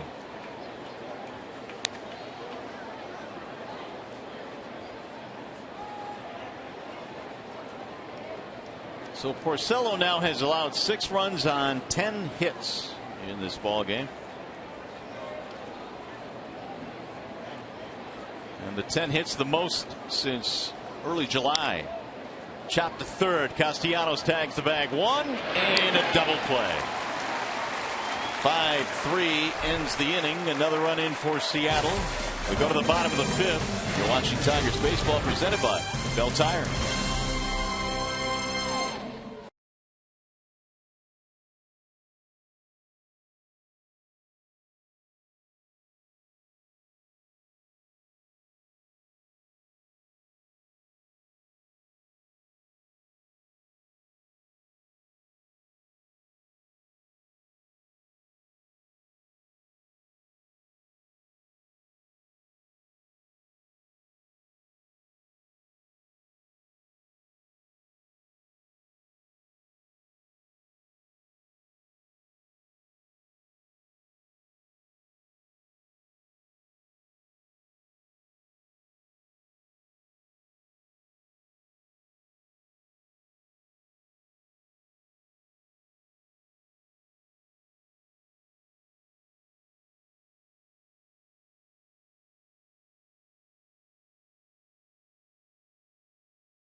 Sensational once again in last night's game against the Seattle Mariners, against the Pittsburgh Pirates.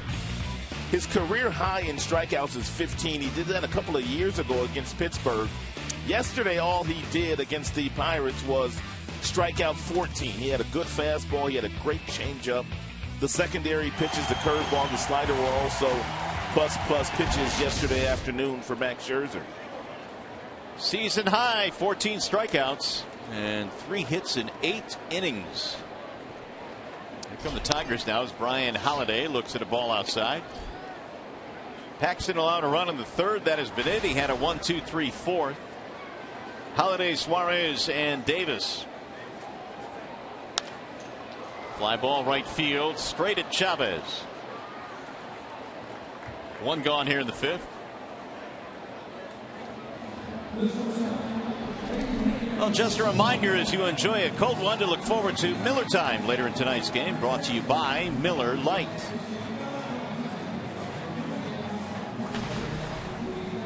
That's 5 in a row retired now by Paxton. Suarez grounded out 6-3.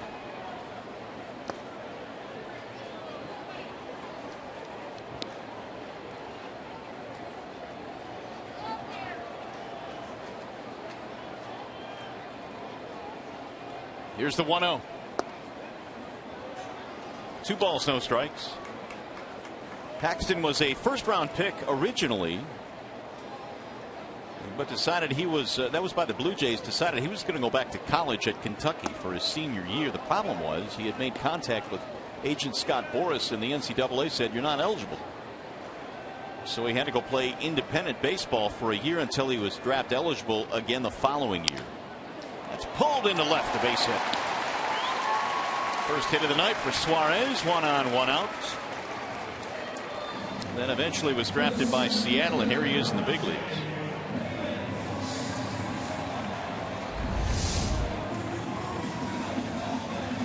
Pretty good swing here by Suarez, the rookie, who got a fastball inside, pulled the hands close to the body, able to hit that ball in the left field past the shortstop Taylor. See if the top of the order can make something happen now. Rajay Davis. He made something happen back in the third with a 1-out triple and then scored on a ground out by Kinsler. .292 now for Davis.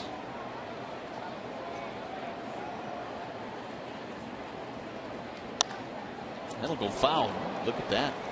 Vizquel with a leaping, getting out of the way type of jump. And now some jumping jacks.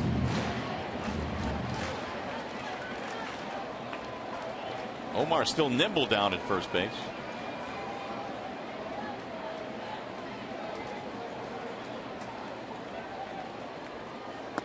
Rajay looks at a ball outside, did not offer. I saw Omar Vizquel in Toronto. Javar Gillette had about 4 or 5 players, and they were going through some drills. They had a medicine ball out. They had the little ladder, so they were doing some agility drills. And Omar Vizquel was going through the drills with the players. Really? Doing the exact same thing. That's how he keeps himself in good shape. Davis didn't like the call on that last one. 2-2. We keep saying Omar, if he wanted to, could still play. He is 47 years old now. What a career. 24 years in the big leagues. 11 Gold Gloves for Vizquel.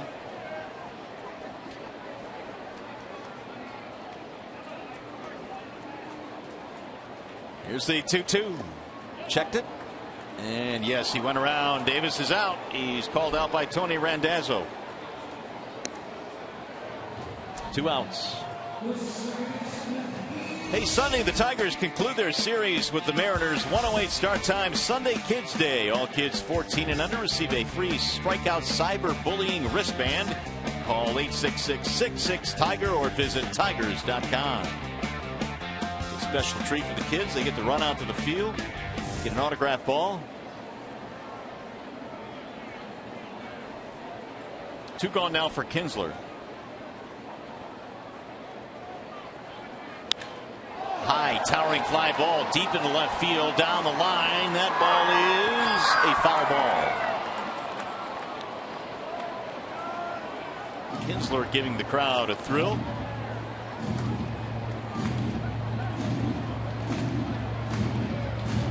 Ackley played first base in college. When the Mariners drafted him, they moved him to second base.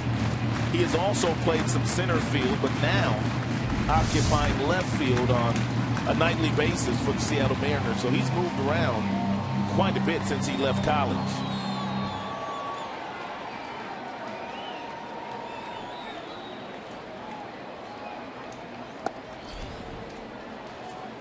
been a while since Ian has hit one out. Kinsler on the season has 11 home runs.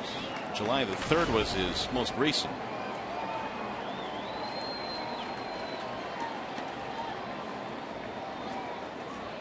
Here's the 1-1. Bouncing ball left side. Behind the bag at third, Seager.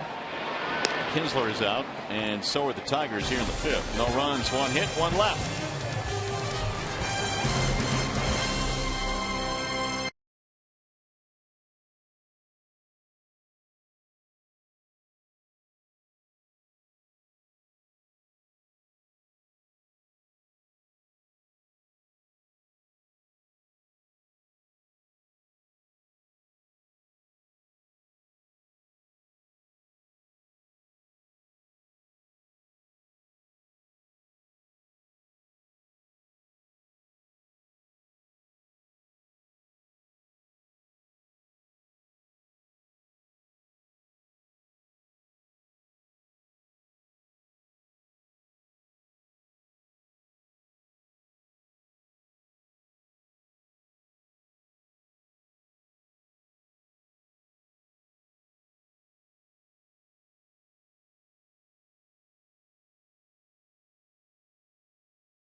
Game through the first 5 innings, and this is the reason why.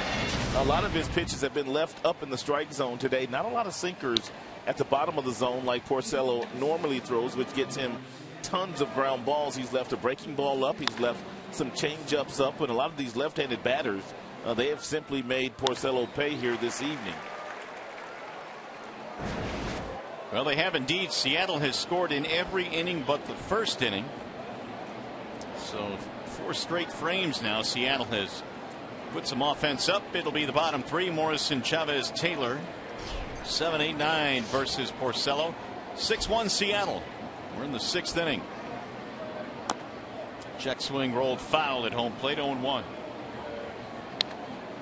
Morrison had a double in his last at bat to get it started in the 4th. They eventually scored him. He's 2 for 2.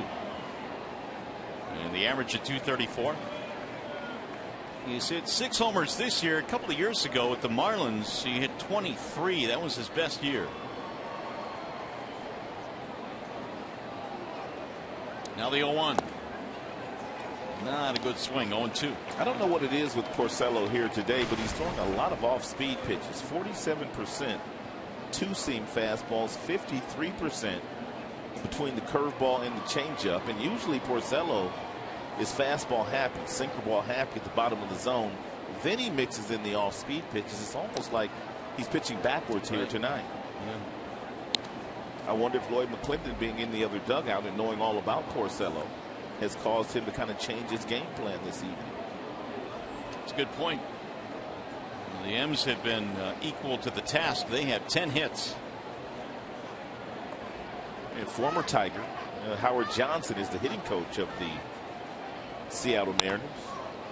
Fly ball, shallow right field. Torrey coming in. Morrison is out, 1 gone. Time for a game break. Back to the studio with Lindsey Hayes.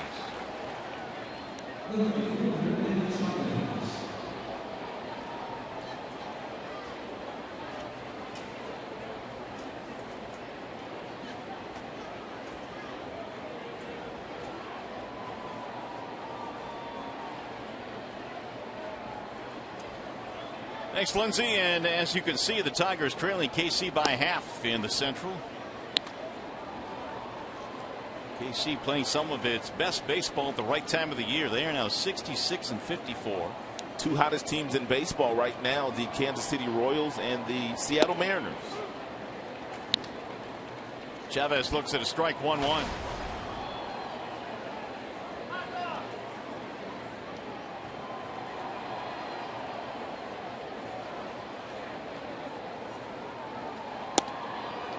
Low, 2 balls and 1 strike. Hey, Rod, did you know we have a birthday at the ballpark tonight? Who would that be tonight? Our fine cameraman Mike Weiser is celebrating a birthday tonight. Really? Happy birthday, Mr. Weiser. You gonna say how many? No, there he is. What's up, buddy? Happy birthday. He won't let you say how many? Well, I don't know. I hate doing that. Can we say how many, Wise? Because he might beat me up. He says it's okay. 53 for Mr. Weiser. And doesn't look a day over 52. 3-2 the count on Andy Chavez. Yeah, the people here that work on our crew that provide the pictures for us are simply some of the best in the business. Here's a 3-2 pitch. Bouncing ball, foul ball. They sure are. And the camera guys especially, and you know, in the summer it can be difficult during day games when the sun's beating down on them all day. And they bring you all the pictures, get all the great angles, all the replay angles that are really close at the bases. They do some great work. Rick ready with the 3-2. Pulled on the ground to second base right at Kinsler. Chavez is out, 2 gone.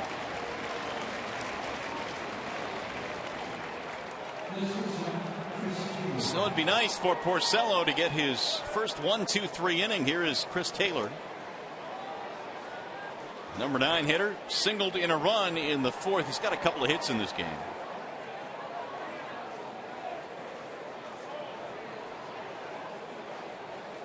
Porcello now at 95 pitches.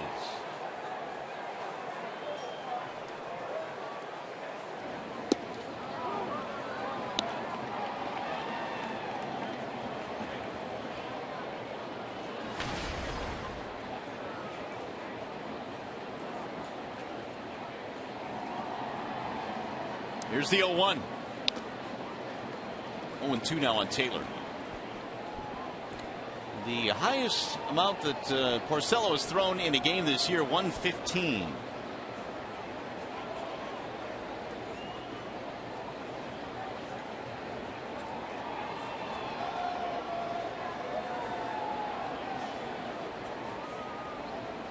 Taylor takes just off the plate. Porcello was 2 steps back to the dugout thinking he had a strikeout. He didn't miss by much.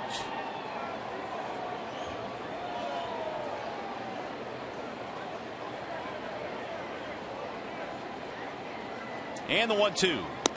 Checked it. Did not go, says Tony Randazzo. Jim Wolf is the home plate umpire this evening.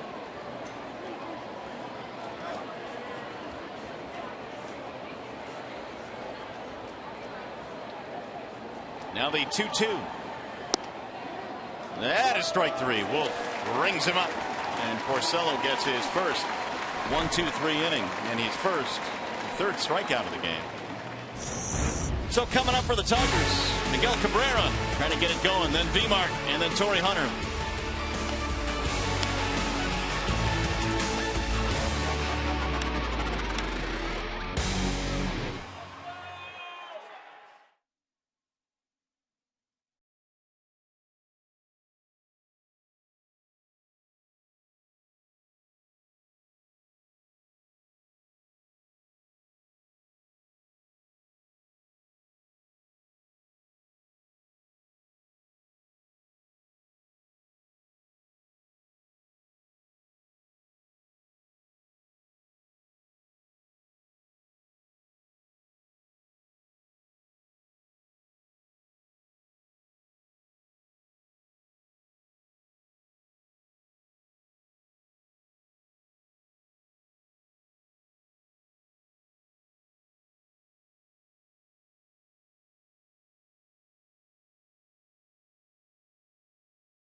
delivery of the game. Miguel Cabrera's already doubled twice in the game. His last double, cut fastball, third inning, ripped right over the head of Austin Jackson. Jackson paused momentarily, couldn't retreat, and couldn't get back there to catch it. Miggy had a stare for his former teammate. He stared at him like he made a great play on him. The ball just rose over his head. 2 doubles in the ball game for Miguel Cabrera. No, he stared at him like, what are you doing? You know when I hit the ball, you got to go back. What are you coming in for? Well, unfortunately, the Tigers could not get him in. There's a strike on the outer edge, and now it's 1-1 on Cabrera. 6 runs on 10 hits for Seattle, 1 run, 5 hits for the Tigers. And Paxton's thrown a total of 78 pitches. And 47 strikes, 31 balls. So he's been effectively wild here this evening against Tigers batters.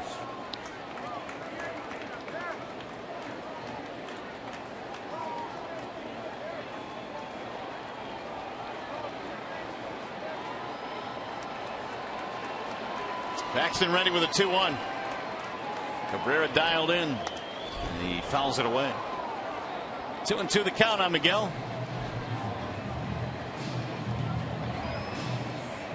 The double total now is 39 for Cabrera, which leads the American League.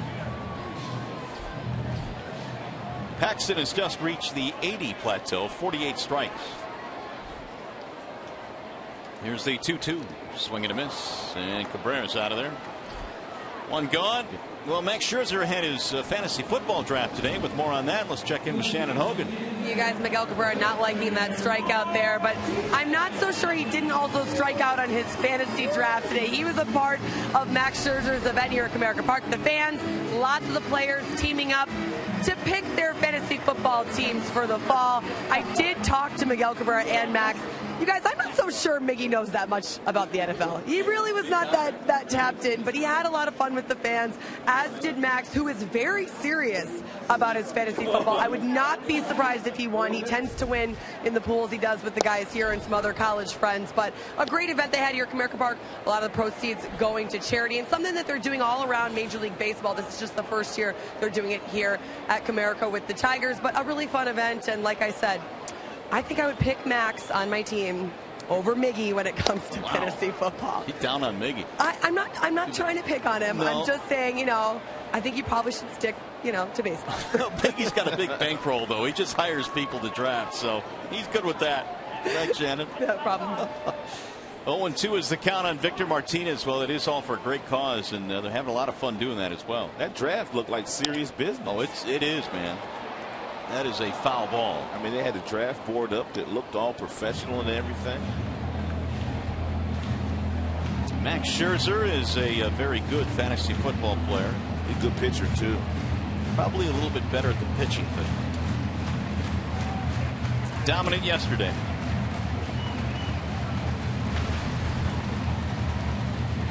Martinez reaching on an air and then had a hit taken away, and a great diving play by Chris Taylor, the shortstop.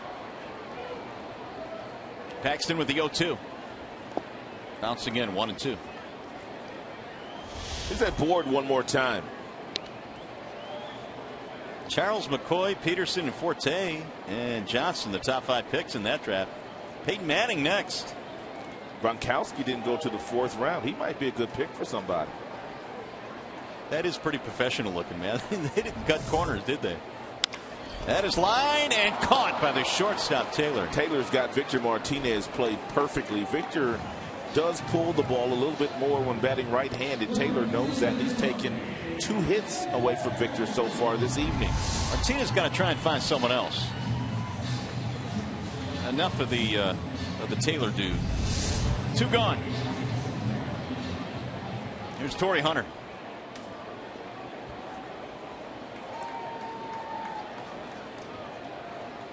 Couple of ground balls tonight for Torrey. 6-1 in favor of Seattle. We're in the bottom of the 6th. The first of 3 this weekend. Tigers finally have an off day on Monday. They will fly to Florida. They'll take on the Tampa Bay Rays in St. Petersburg. 2-0 the count.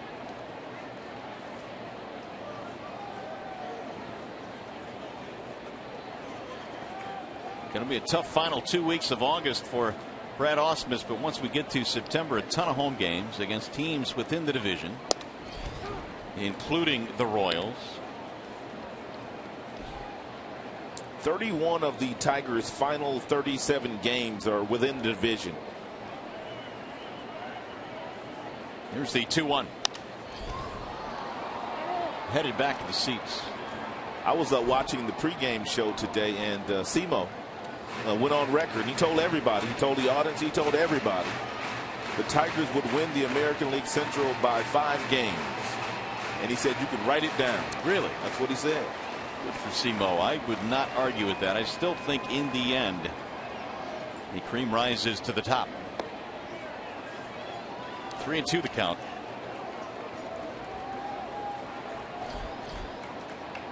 Simo making an early prediction here.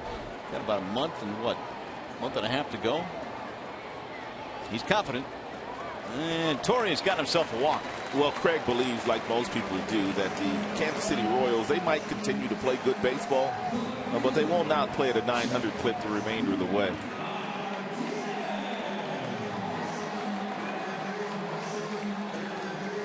Here's JD Martinez.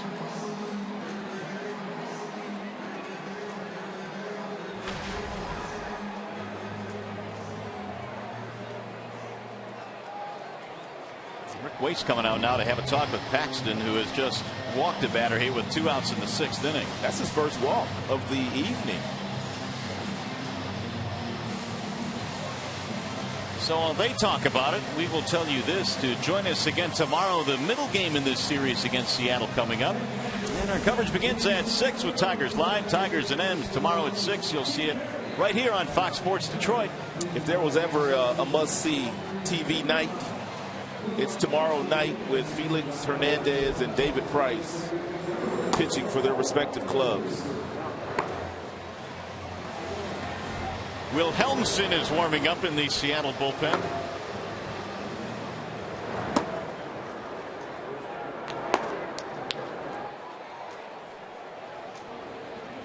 So Martinez will bat with a man on, 2 out. Fouled away. Problem with the Seattle team is their bullpen is really good too. Deep bullpen. Everybody throws 95 miles an hour out there, with the exception of their situational left-hander Beimel. And Rodney has been one of the best closers in baseball this year. He's converted 35 saves. Whoa, that throw will go all the way into the seats, and that'll send Hunter to third. That is a poor decision to even throw over to first base if you're Paxton. The Tigers are trailing by 5 runs in the bottom half of the 6th inning, and Torrey Hunter's not going anywhere.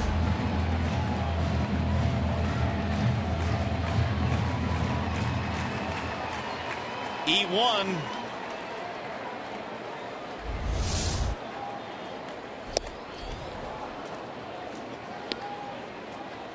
Oh, 2 on JD Martinez. Tigers down 6-1. They've got a runner at third with 2 outs. JD is single and a fly ball.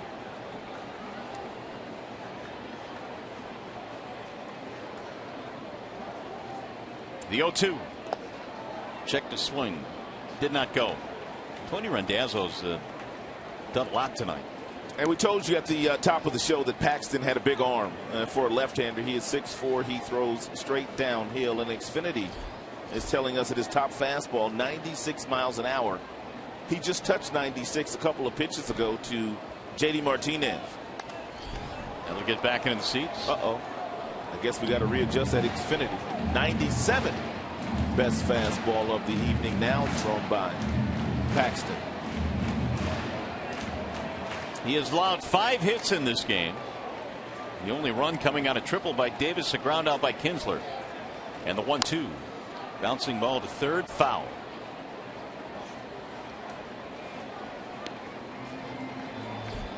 Okay, we've readjusted it now. There you go, Rod. Do that. You just did it. 97-79.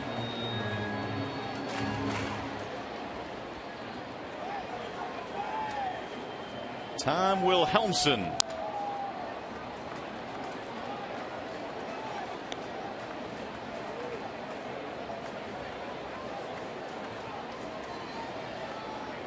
And bullpen for the M's, 2.34 ERA. There's Castellanos waiting on deck. Trying to get Hunter home. And it's driven to center field on a line, but it's going to be caught by Jackson. That'll end the inning. Hit it hard, but straight at him. No runs, walk in air, 1 man left.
Seventh inning, and he talks about what it was like to be pulled off the field and traded away to Seattle.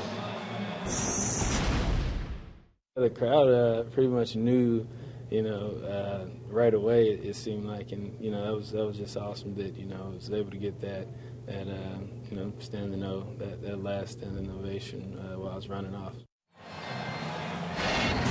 Well, it had to be a kind of a bizarre feeling. Here's what it was like. Rajai Davis was told that you're going out to center field, and he replaced Jackson. Jackson was right. The crowd knew right away as he was coming off the field that their center fielder had just been traded somewhere. And the players already knew as well, because David Dombrowski was standing in the dugout before Brad Ausmus sent Rajai Davis down into center field. So Jackson will lead things off against the new pitcher in the Wallside Windows pitching change. Melvin Mercedes will get the call. Yeah, Mercedes wasn't necessarily having a great year down in AAA. The ERA at 4.33 in 41 games. 27 strikeouts, 14 walks. Hitting .266 against him. This is his major league debut. And his first pitch in the big leagues is 94 miles an hour for ball one. He slings it up there at 94.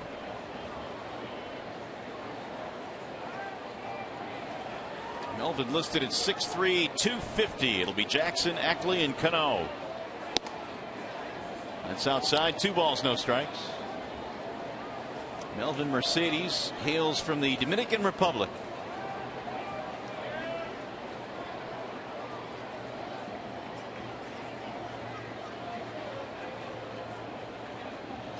And the 2-0. Jackson takes a strike, 2-1. Tigers this year have used 26 pitchers. Only the Rangers, Yankees, and Angels have used more.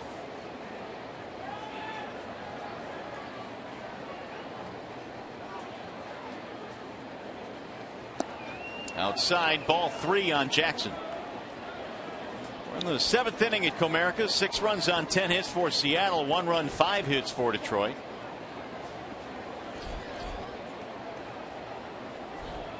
Dustin Ackley waiting on deck.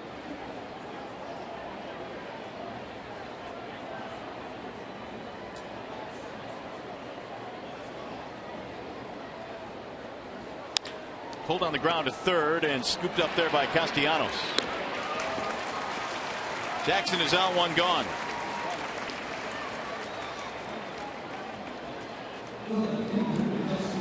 23 years of age, Mr. Mercedes. Mercedes has a similar build to Bruce Rondon. As a matter of fact, when I first laid eyes on both guys a couple of years ago down at the fantasy camp down in Florida in Lakeland in January, they're walking side by side, and I'm like, these guys look like twins. Big boys. One strike on Dustin Ackley.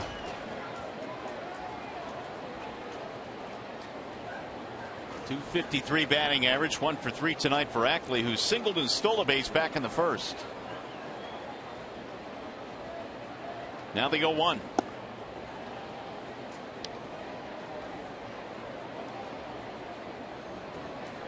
Seattle got 3 in the second, 1 in the third, 1 in the fourth, 1 in the fifth.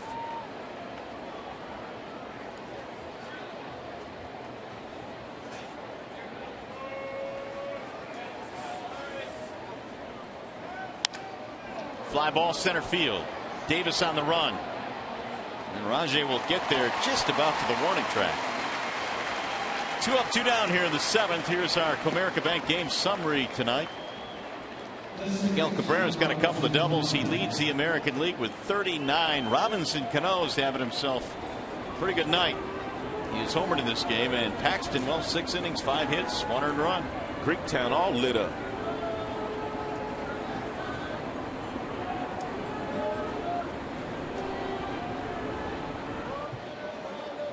So with 2 outs now, here is Canó.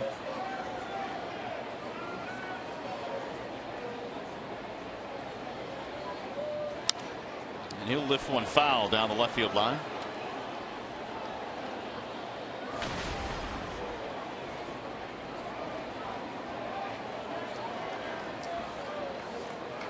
Canó is hitting .331 overall, .340 on the road, which leads all American League hitters. And his home run tonight was his 11th of the year.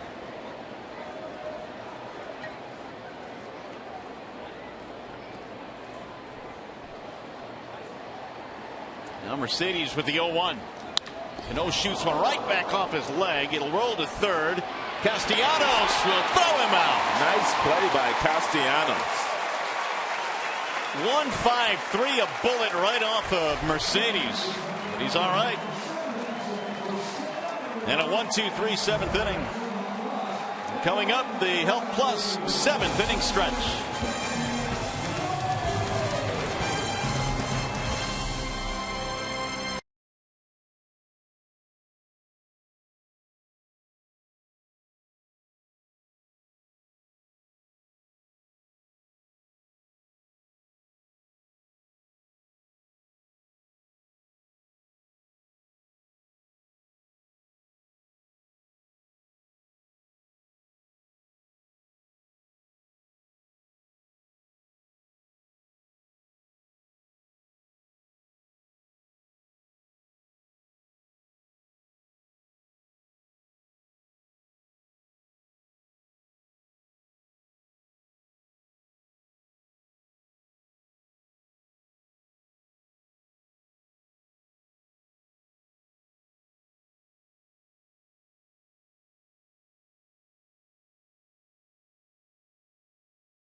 Mariners on top of the Tigers 6-1 in game 1 in this series. Mario and Rod back here at the ballpark, and well, Rick Porcello tonight. What'd you have on him, Rod? The Mariners got to him quite early in this ball game, built up a pretty good lead. Well, they had a real nice game plan. At the beginning of the game against Porcello, they made him get some balls up.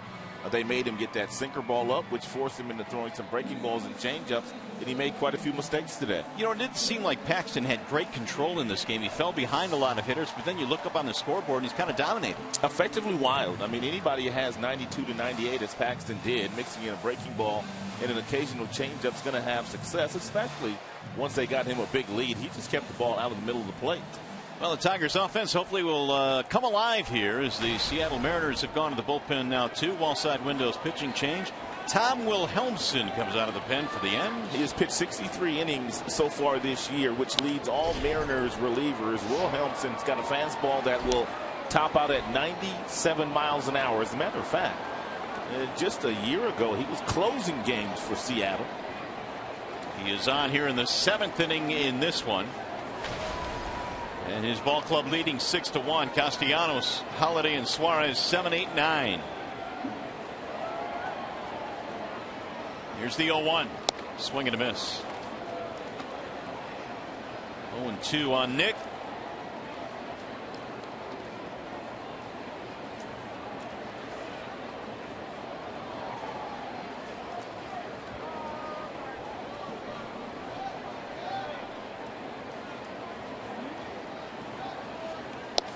And he just missed the outside corner. Castellanos lays off of that one. Wilhelmsen last year saved 24, 29 the year before that, but Fernando Rodney is the closer these days for Seattle. Here's the 1-2. Got him, strike 3. Let's take a peek at our bell tire pitch by pitch. James Paxton, the rookie, pitched a pretty good game today, effectively wild. He stands to win this game right now. Only gave up 1 run to the Tigers. He had that fastball about 96 to 97. Mix in some nice breaking balls. He got double plays to get himself out of jams. He also got some really nice plays turned in by the left side of the infield, in particular Taylor, who has been everywhere today. Real nice outing today by James Paxton. Holiday looks at a strike. The Seattle Mariners in their last 19 games, their starters earned run average is about 1.9. Yikes. In their last 19 games. Think about that stat. There's a pop-up. Foul ground, first base side for Morrison. And we've already talked about how good their bullpen is.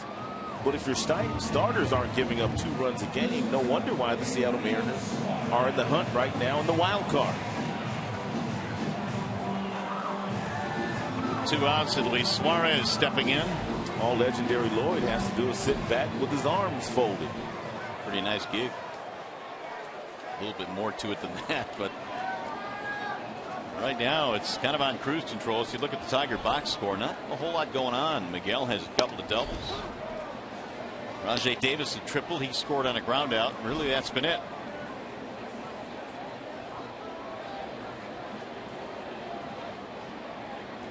The 0-1.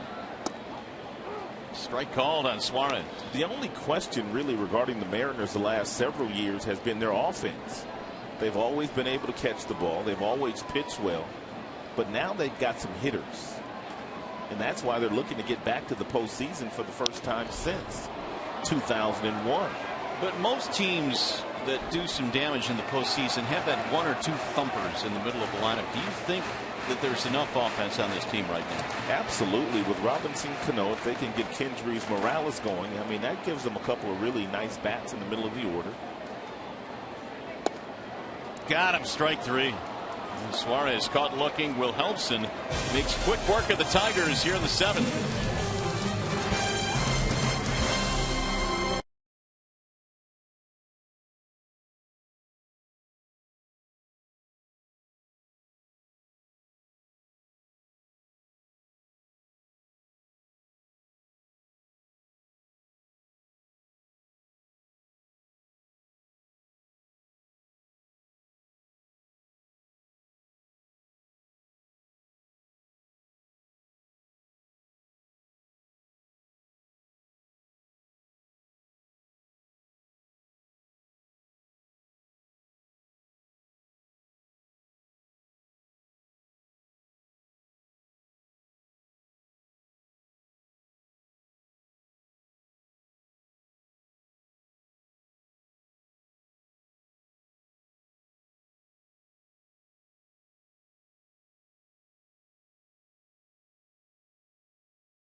And by Bell Tire, get the lowest tire price, period.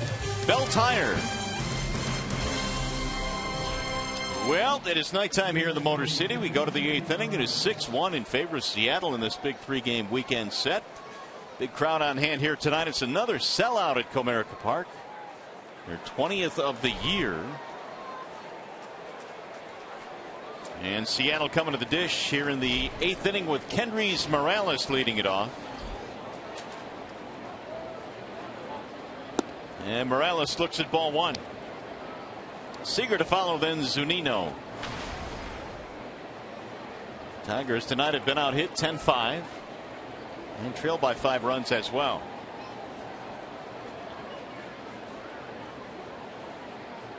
Bouncing ball right side, foul ball. Cabrera fielding it outside of the white line.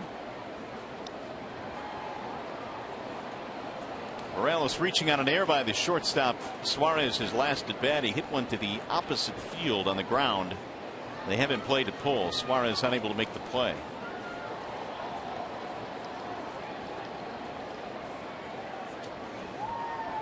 Now the 1-1. Morales shoots one back up the middle again. This time Suarez to his left. Kendrys is out, one gone. That's a nice job by Suarez. He pretty much had him played perfectly. He had him shaded up the middle. And then once Suarez got there, once he made the play, I mean, he knew he had plenty of time to set his feet and to get a good strong throw off across the diamond to Miguel with Kendrys running. So Melvin Mercedes came on in the 7th, got him 1-2-3, and now gets the first out here in the 8th. So far so good in his major league debut. Kyle Seager, a couple of hits tonight for Seattle, both singles and an RBI.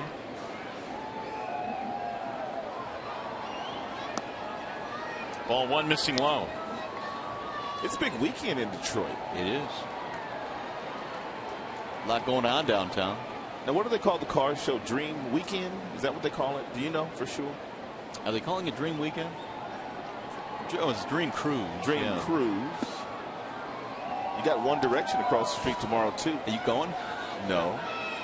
Why? Just not. Drake and Lil Wayne in town tomorrow night, too. Really? Yeah. Now, that would interest you. You got that right. I'd go see Drake. Mercedes with the 2-0. And it's a strike, 2-1. So they got something for everybody tomorrow in the Motor City. And how about the pitching matchup we have here? Oh, forgot about that. Price and King Felix. If you can't find nothing to do tomorrow night, you're in trouble. You are in trouble. That's your fault. Here's the 2-1. 2-2 now on Seager. Nice little changeup there thrown by Mercedes in a fastball count to Seager.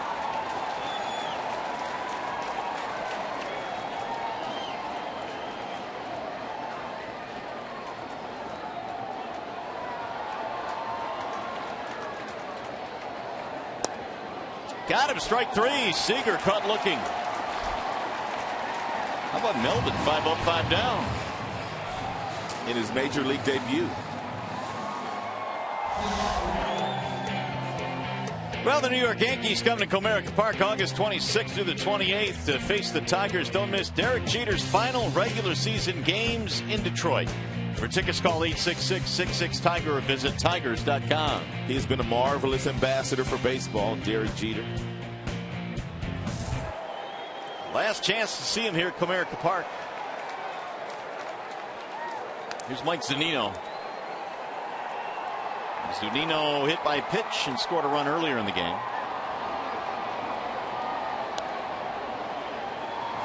Bounced into a double play in his last at bat. That was in the 5th inning, which was also the last inning Seattle has scored in. More action in the bullpen. Leone warming up, the right-hander. Swing and a miss out front, and the count goes 0-2.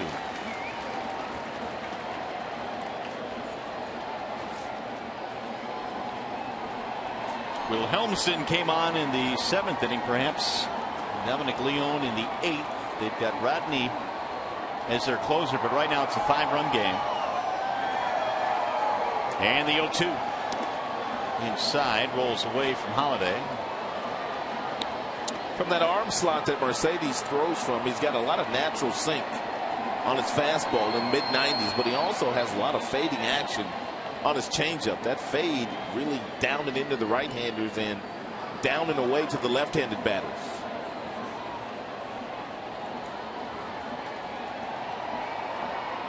Here's the 1-2. 2-2 on Zunino. Jim Wolf had been giving both pitchers that low pitch the last couple of innings, but didn't give that one to Mercedes.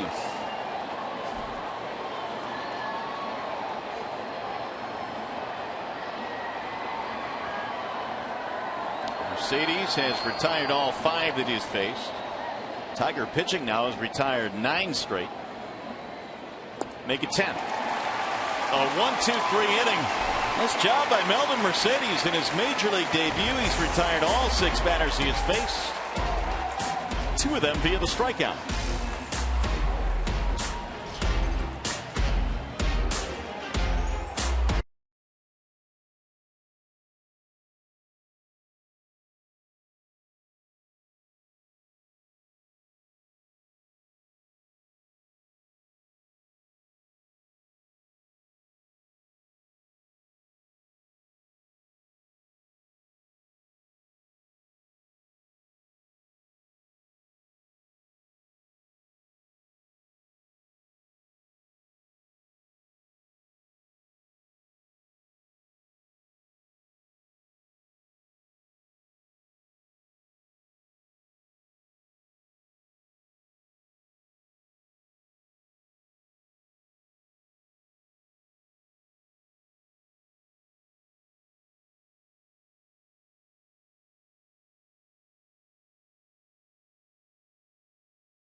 Got a defensive change. Robinson Canó has come out of the ball game, and Brad Miller will take over now at second base for Seattle. Other changes. James Jones is now in right field in place of Endy Chavez.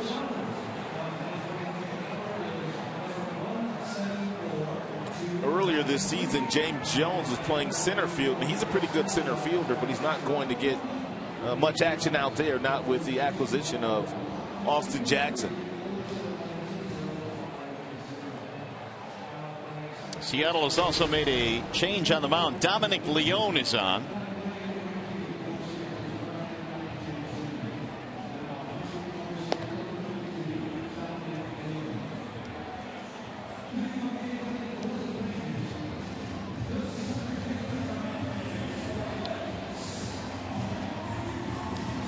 So we'll see what the Tigers have in store here in the 8th inning with Davis, Kinsler, and Cabrera. We got the top of the order coming up. Will Helmson pitching the 7th, got a 1-2-3, and now Dominic Leone. Rajay has a triple tonight, 1 for 3.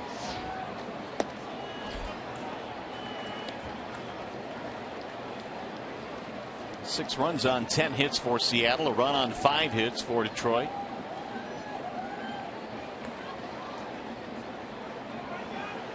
And Leone throws a strike. 1 ball, 1 strike.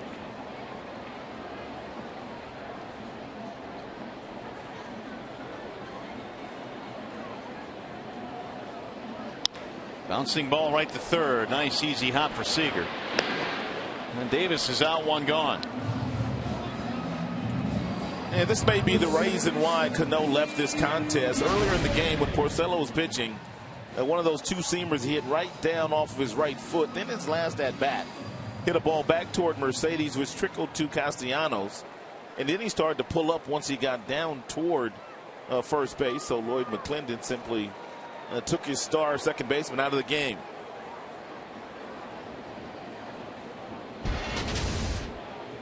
Here's Kinsler with one out. 3 ground ball outs for Kinsler. He does have 1 RBI.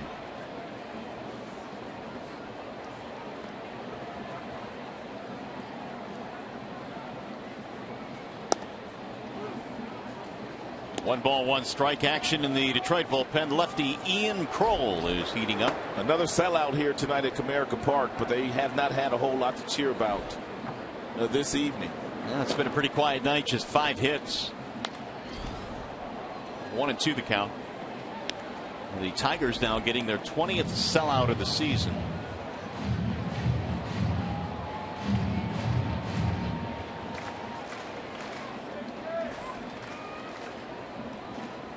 Kinsler waiting on a 1-2. Bounce again, 2 balls, 2 strikes.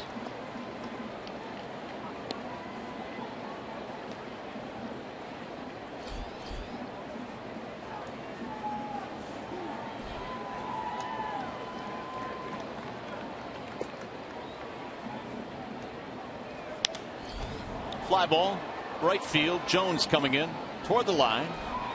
That'll be an 0 for 4 night for Kinsler. 2 away here in the 8th. Hey, by the way, Saturday MLB on Fox Sports 1 returns with the doubleheaders. Derek Jeter and the Yankees take on the Rays. Then Matt Holliday and the Cardinals square off against the Padres. Coverage begins at 3:30 Eastern on Fox Sports 1. It's also streaming live on Fox Sports Go. Here's Cabrera with 2 outs.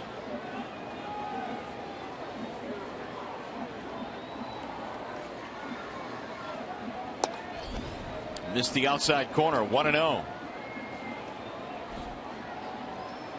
Leon averages about 9.5 strikeouts per 9 innings. I told you, everybody out of that bullpen 95 and above. They do not mess around. They don't. 2-0. And the one guy, Beimel, that doesn't throw 95 miles an hour, he's got a better earned run average than anybody out there. Situational lefty.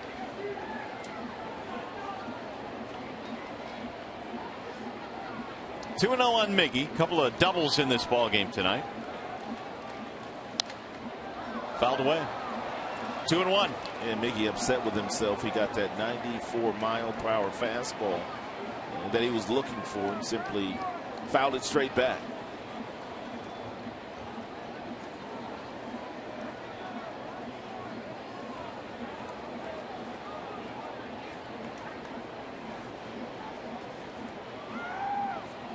Swing and a miss.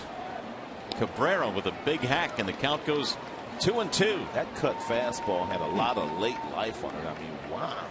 92. Looked like a slider.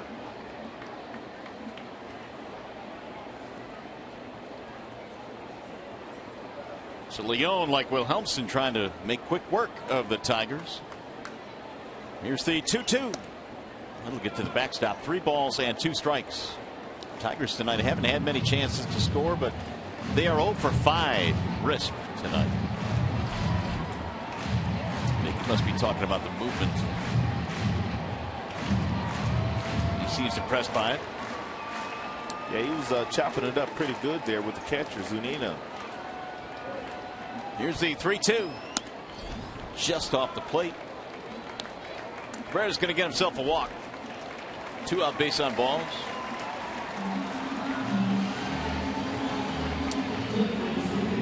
Here is the call of the game. We told you Taylor, their shortstop, just called up from the minor leagues about a month ago, but he has stabilized that shortstop position. He has taken a couple of hits away from Victor Martinez, a diving play in the 3rd, and he also snared a line drive in the 6th off the bat of Victor that was headed into left field. So nice defense today by their shortstop.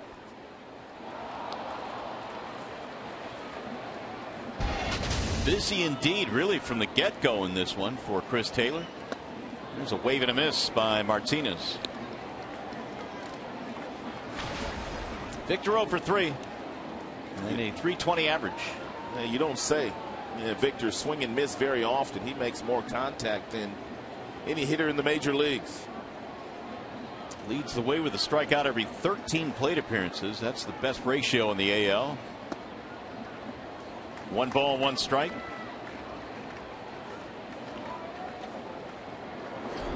More action. Danny Farquhar warming up in the Seattle bullpen.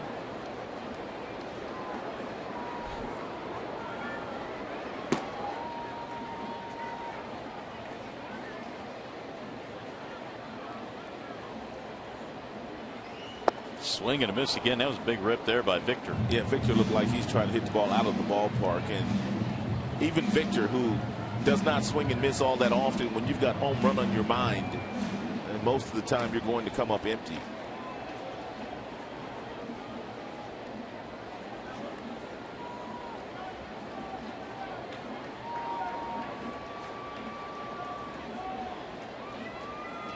It'll bounce away from the catcher Zunino. That'll advance the runner as Cabrera goes to second. Now Victor with a chance to drive him in. Wild pitch charged to Dominic Leone. Zunino is an outstanding catcher, but that ball bounced 5 feet in front of home plate, and even Zunino, who does a very nice job at blocking balls, couldn't help out his pitcher.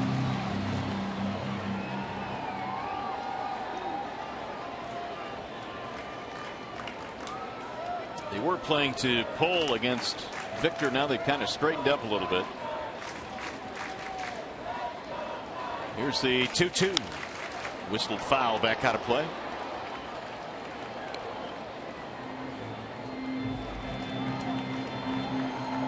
Cabrera reaching on a 2-on walk. He advances to second, a wild pitch. 2 more between these 2 ball clubs. We highlighted the great pitching matchup tomorrow. Price and Felix Hernandez. Chris Young, Robbie Ray on Sunday to wrap it up. Bouncing ball, base hit left field. Cabrera's on his way to third. He will come around to score, and Victor gets it done with 2 outs. 6-2 ball game. Victor finally hit something that Taylor, the shortstop, couldn't catch.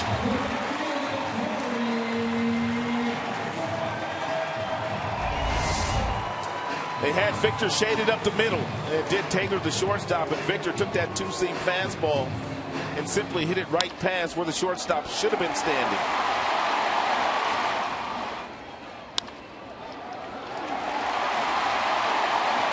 Cabrera scoring easily on the play.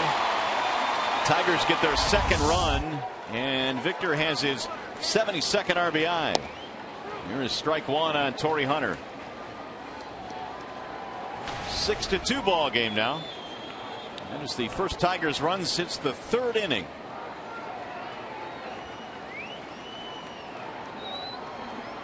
Swing and a miss. That'll get away from Zunino, but not far enough. 0-2 on Torrey.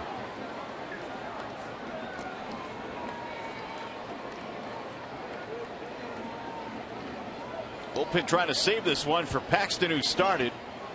Went 6 innings, giving up just the 1 run.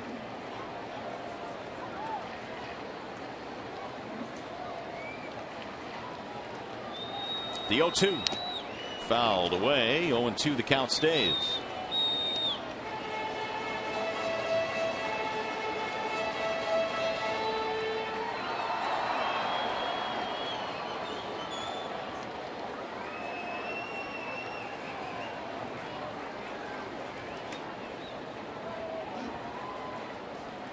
Swing and a miss. He chased out of the strike zone for strike 3, and that'll be it for the Tigers here in the 8th inning. So that means we go to the 9th. 6-2 game.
Tigers unfortunately are down 6-2. And they came in trailing KC by a half game in the Central Division. Tigers have gone to the bullpen now. It's going to be Ian Kroll to take over. Ian Kroll, they acquired him from the Washington Nationals in the offseason along with Robbie Ray. In the Doug Fister deal, he has pitched in 43 games this year, has 10 holds. The ERA is approaching 5 for Ian Kroll. Logan Morrison starts it off, and the 9th inning is underway as that one is flared foul down the left field line. Kroll takes over for Melvin Mercedes, who went 2 scoreless in his major league debut. In fact, he retired all 6 batters that he faced.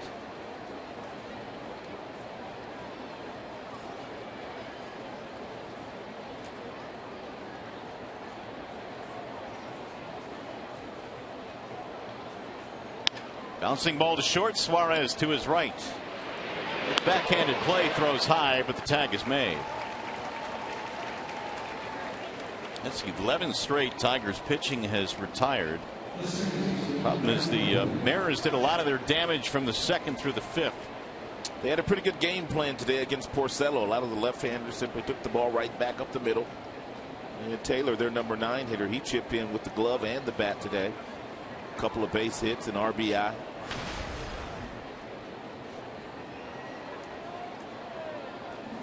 Miller with his first at bat fouls it right into the glove for strike 1.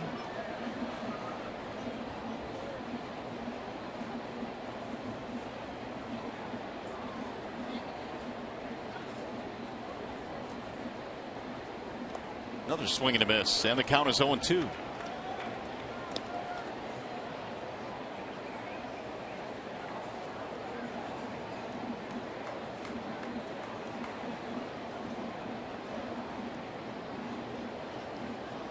Miller batting .200. He's hit 8 home runs. And he looks at a ball low and away. 28 driven in this year for the Seattle second baseman. Did not start the game. Canó did, but it was taken out. Kroll ready with the 1-2. Missed it high and away. 2 balls, 2 strikes. Kroll started the year in the Tigers bullpen, pitched well early on, then was eventually sent to the minor leagues. Ooh. Threw that one behind him. 3-2. And Kroll simply overthrew this last curveball.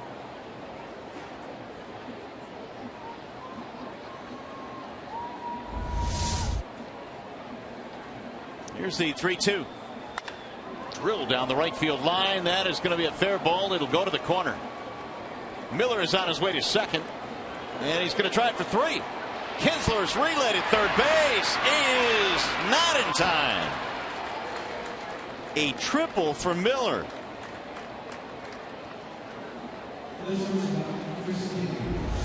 Miller got a 3-2 fastball from Ian Kroll and hit an absolute frozen rope down in the right field corner. By the time Torrey Hunter got over there to pick it up, Miller was rounding first, thinking about going for 3, and then said to himself, I can get to third.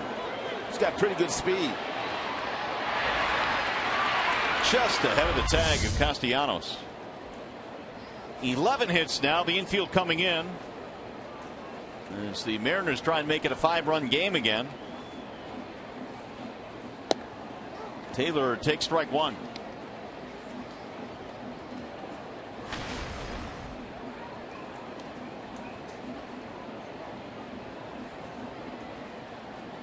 Two more hits in this game for Taylor, and that has bumped his average up to 385.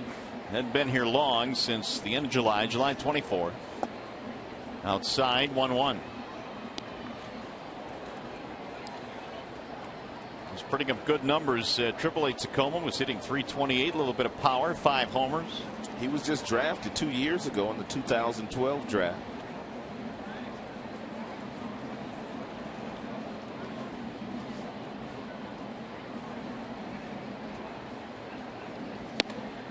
High, ball 2.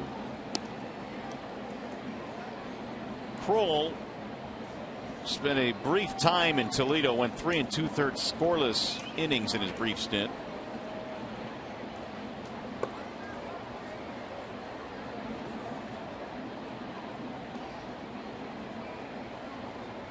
Now the 2-1. 3-1 on the number 9 hitter Taylor. Austin Jackson waiting on deck. A 1-out triple by Miller.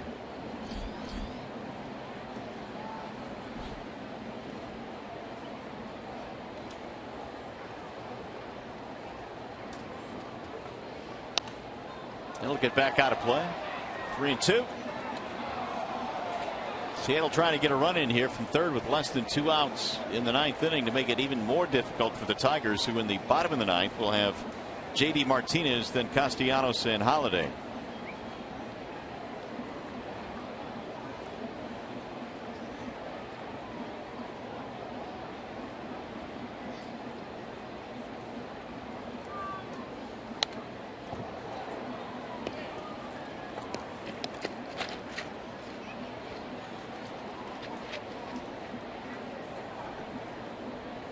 Porcello started. Mercedes came on for 2 scoreless, and now Kroll here in the 9th. Rick allowed all 6 runs in this game so far for Seattle.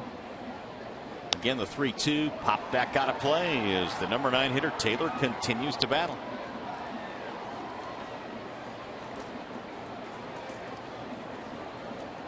Miller's still breathing hard from running out that triple.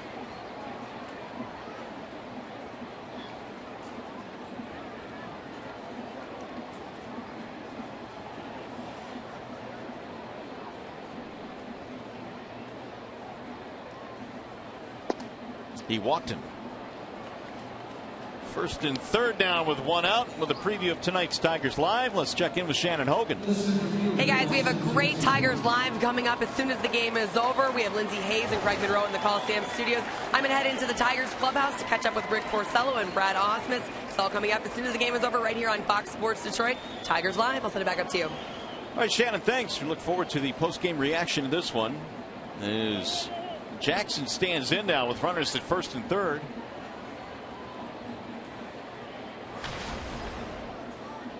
Austin in the ballgame hit into a double play back in the 2nd, forcing in a run. He is otherwise 0 for 4. Got Miller at 3rd, Taylor at 1st.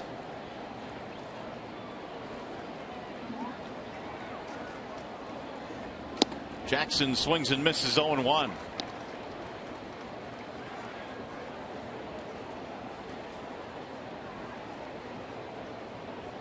.268 overall for Jackson. He, of course, raised his average dramatically in the month of July when he hit .349 for the Tigers, mostly for the Tigers. Swing and a miss. Well, July 31st trading deadline, so I guess it was all for the Tigers. By the time he got to Seattle, the month of August had arrived.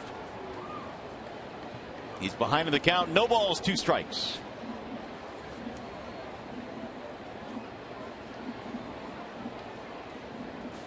Snap throw and the runner back.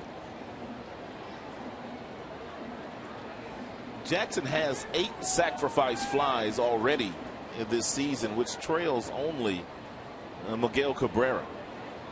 Miggy has 10. Mike Trout also has 8 of the Los Angeles Angels. Oh, they got him picked off. Throw down to second. The runner will come home to score. And it's a 7-2 ball game as Miller scampers home. That is a really nice job of base running by Miller. Seattle Mariners stole that run. Miggy had a little difficult time of getting the ball out of his glove and getting the ball to Suarez. Once Suarez got it, he took 2 steps toward the base runner Taylor and put the tag on the knee, but Miller took off as soon as the ball was thrown to Suarez. Therefore, he couldn't make a play on Miller. Jackson is done, so are the Mariners, but to get another run, and we will go to the bottom of the 9th now, 7-2.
Well, you want to tune in tomorrow. There's no question about that when you look at who's going to be on the mound tomorrow night. Well, you got the best right-hander in the game right now, and that would be Felix Hernandez, and arguably one of the best left-handers in the game. That would be David Price. Both guys are very impressive. Both guys have won Cy Youngs in the past. It should be a really fun night tomorrow night here at Comerica Park. Here's King Felix. He'll get the start against the Tigers. He's had really good numbers over the years against the Tigers. A 2.5 ERA. And he'll take another shot at him tomorrow night, and he'll be opposed by a pretty good one in David Price, who will take a back seat to very few. Looks like he's been taking some notes. He's handling the scorecard tonight. Brad putting him to work. Danny Farquhar will come on now to try and finish this one off for Seattle. And Farquhar has some impressive numbers in the strikeouts and walks department. 57 strikeouts, only 15 base on balls, and he's got an ERA just a shade over 2.66, and he's been in 48 games already. He'll face J.D. Martinez to start it off. Tigers have Martinez, Castellanos, Holiday due up against Danny Farquhar. And his first one is in there for a strike.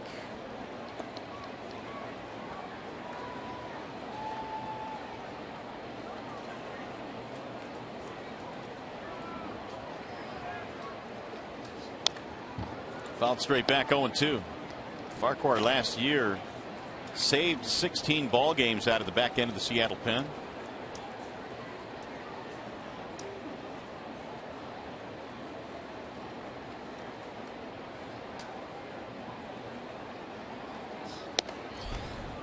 But outside, 1 ball, 2 strikes.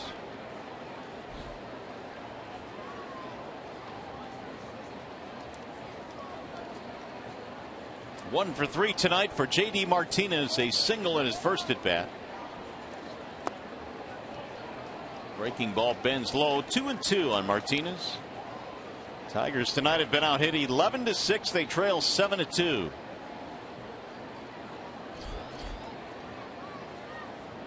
Castellanos on deck. High fly ball down the left field line. Ackley is on the run, going to the corner and has room. Well, what happened on this date a couple of years ago, August 15, 2012? Well, I'm getting ready to tell you Felix Hernandez to a perfect game against the Tampa Bay Rays. So he had it all working that day.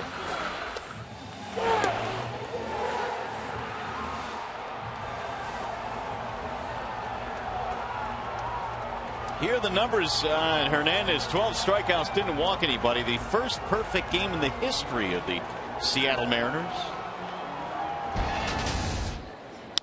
There's a bouncing ball left side, right at third base. Seager has it there. 2 gone. So the Tigers now down to their final out. Ryan Holiday will stand in.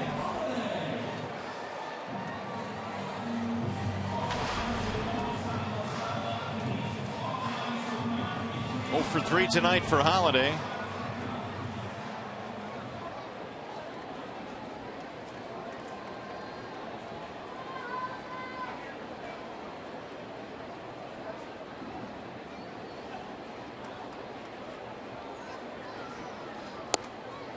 Strike 1 in the outer edge. Should Holiday reach, Carrera has moved to the on deck circle. Suarez's spot is due next. Here's Ezekiel. Swing and a miss, 0-2.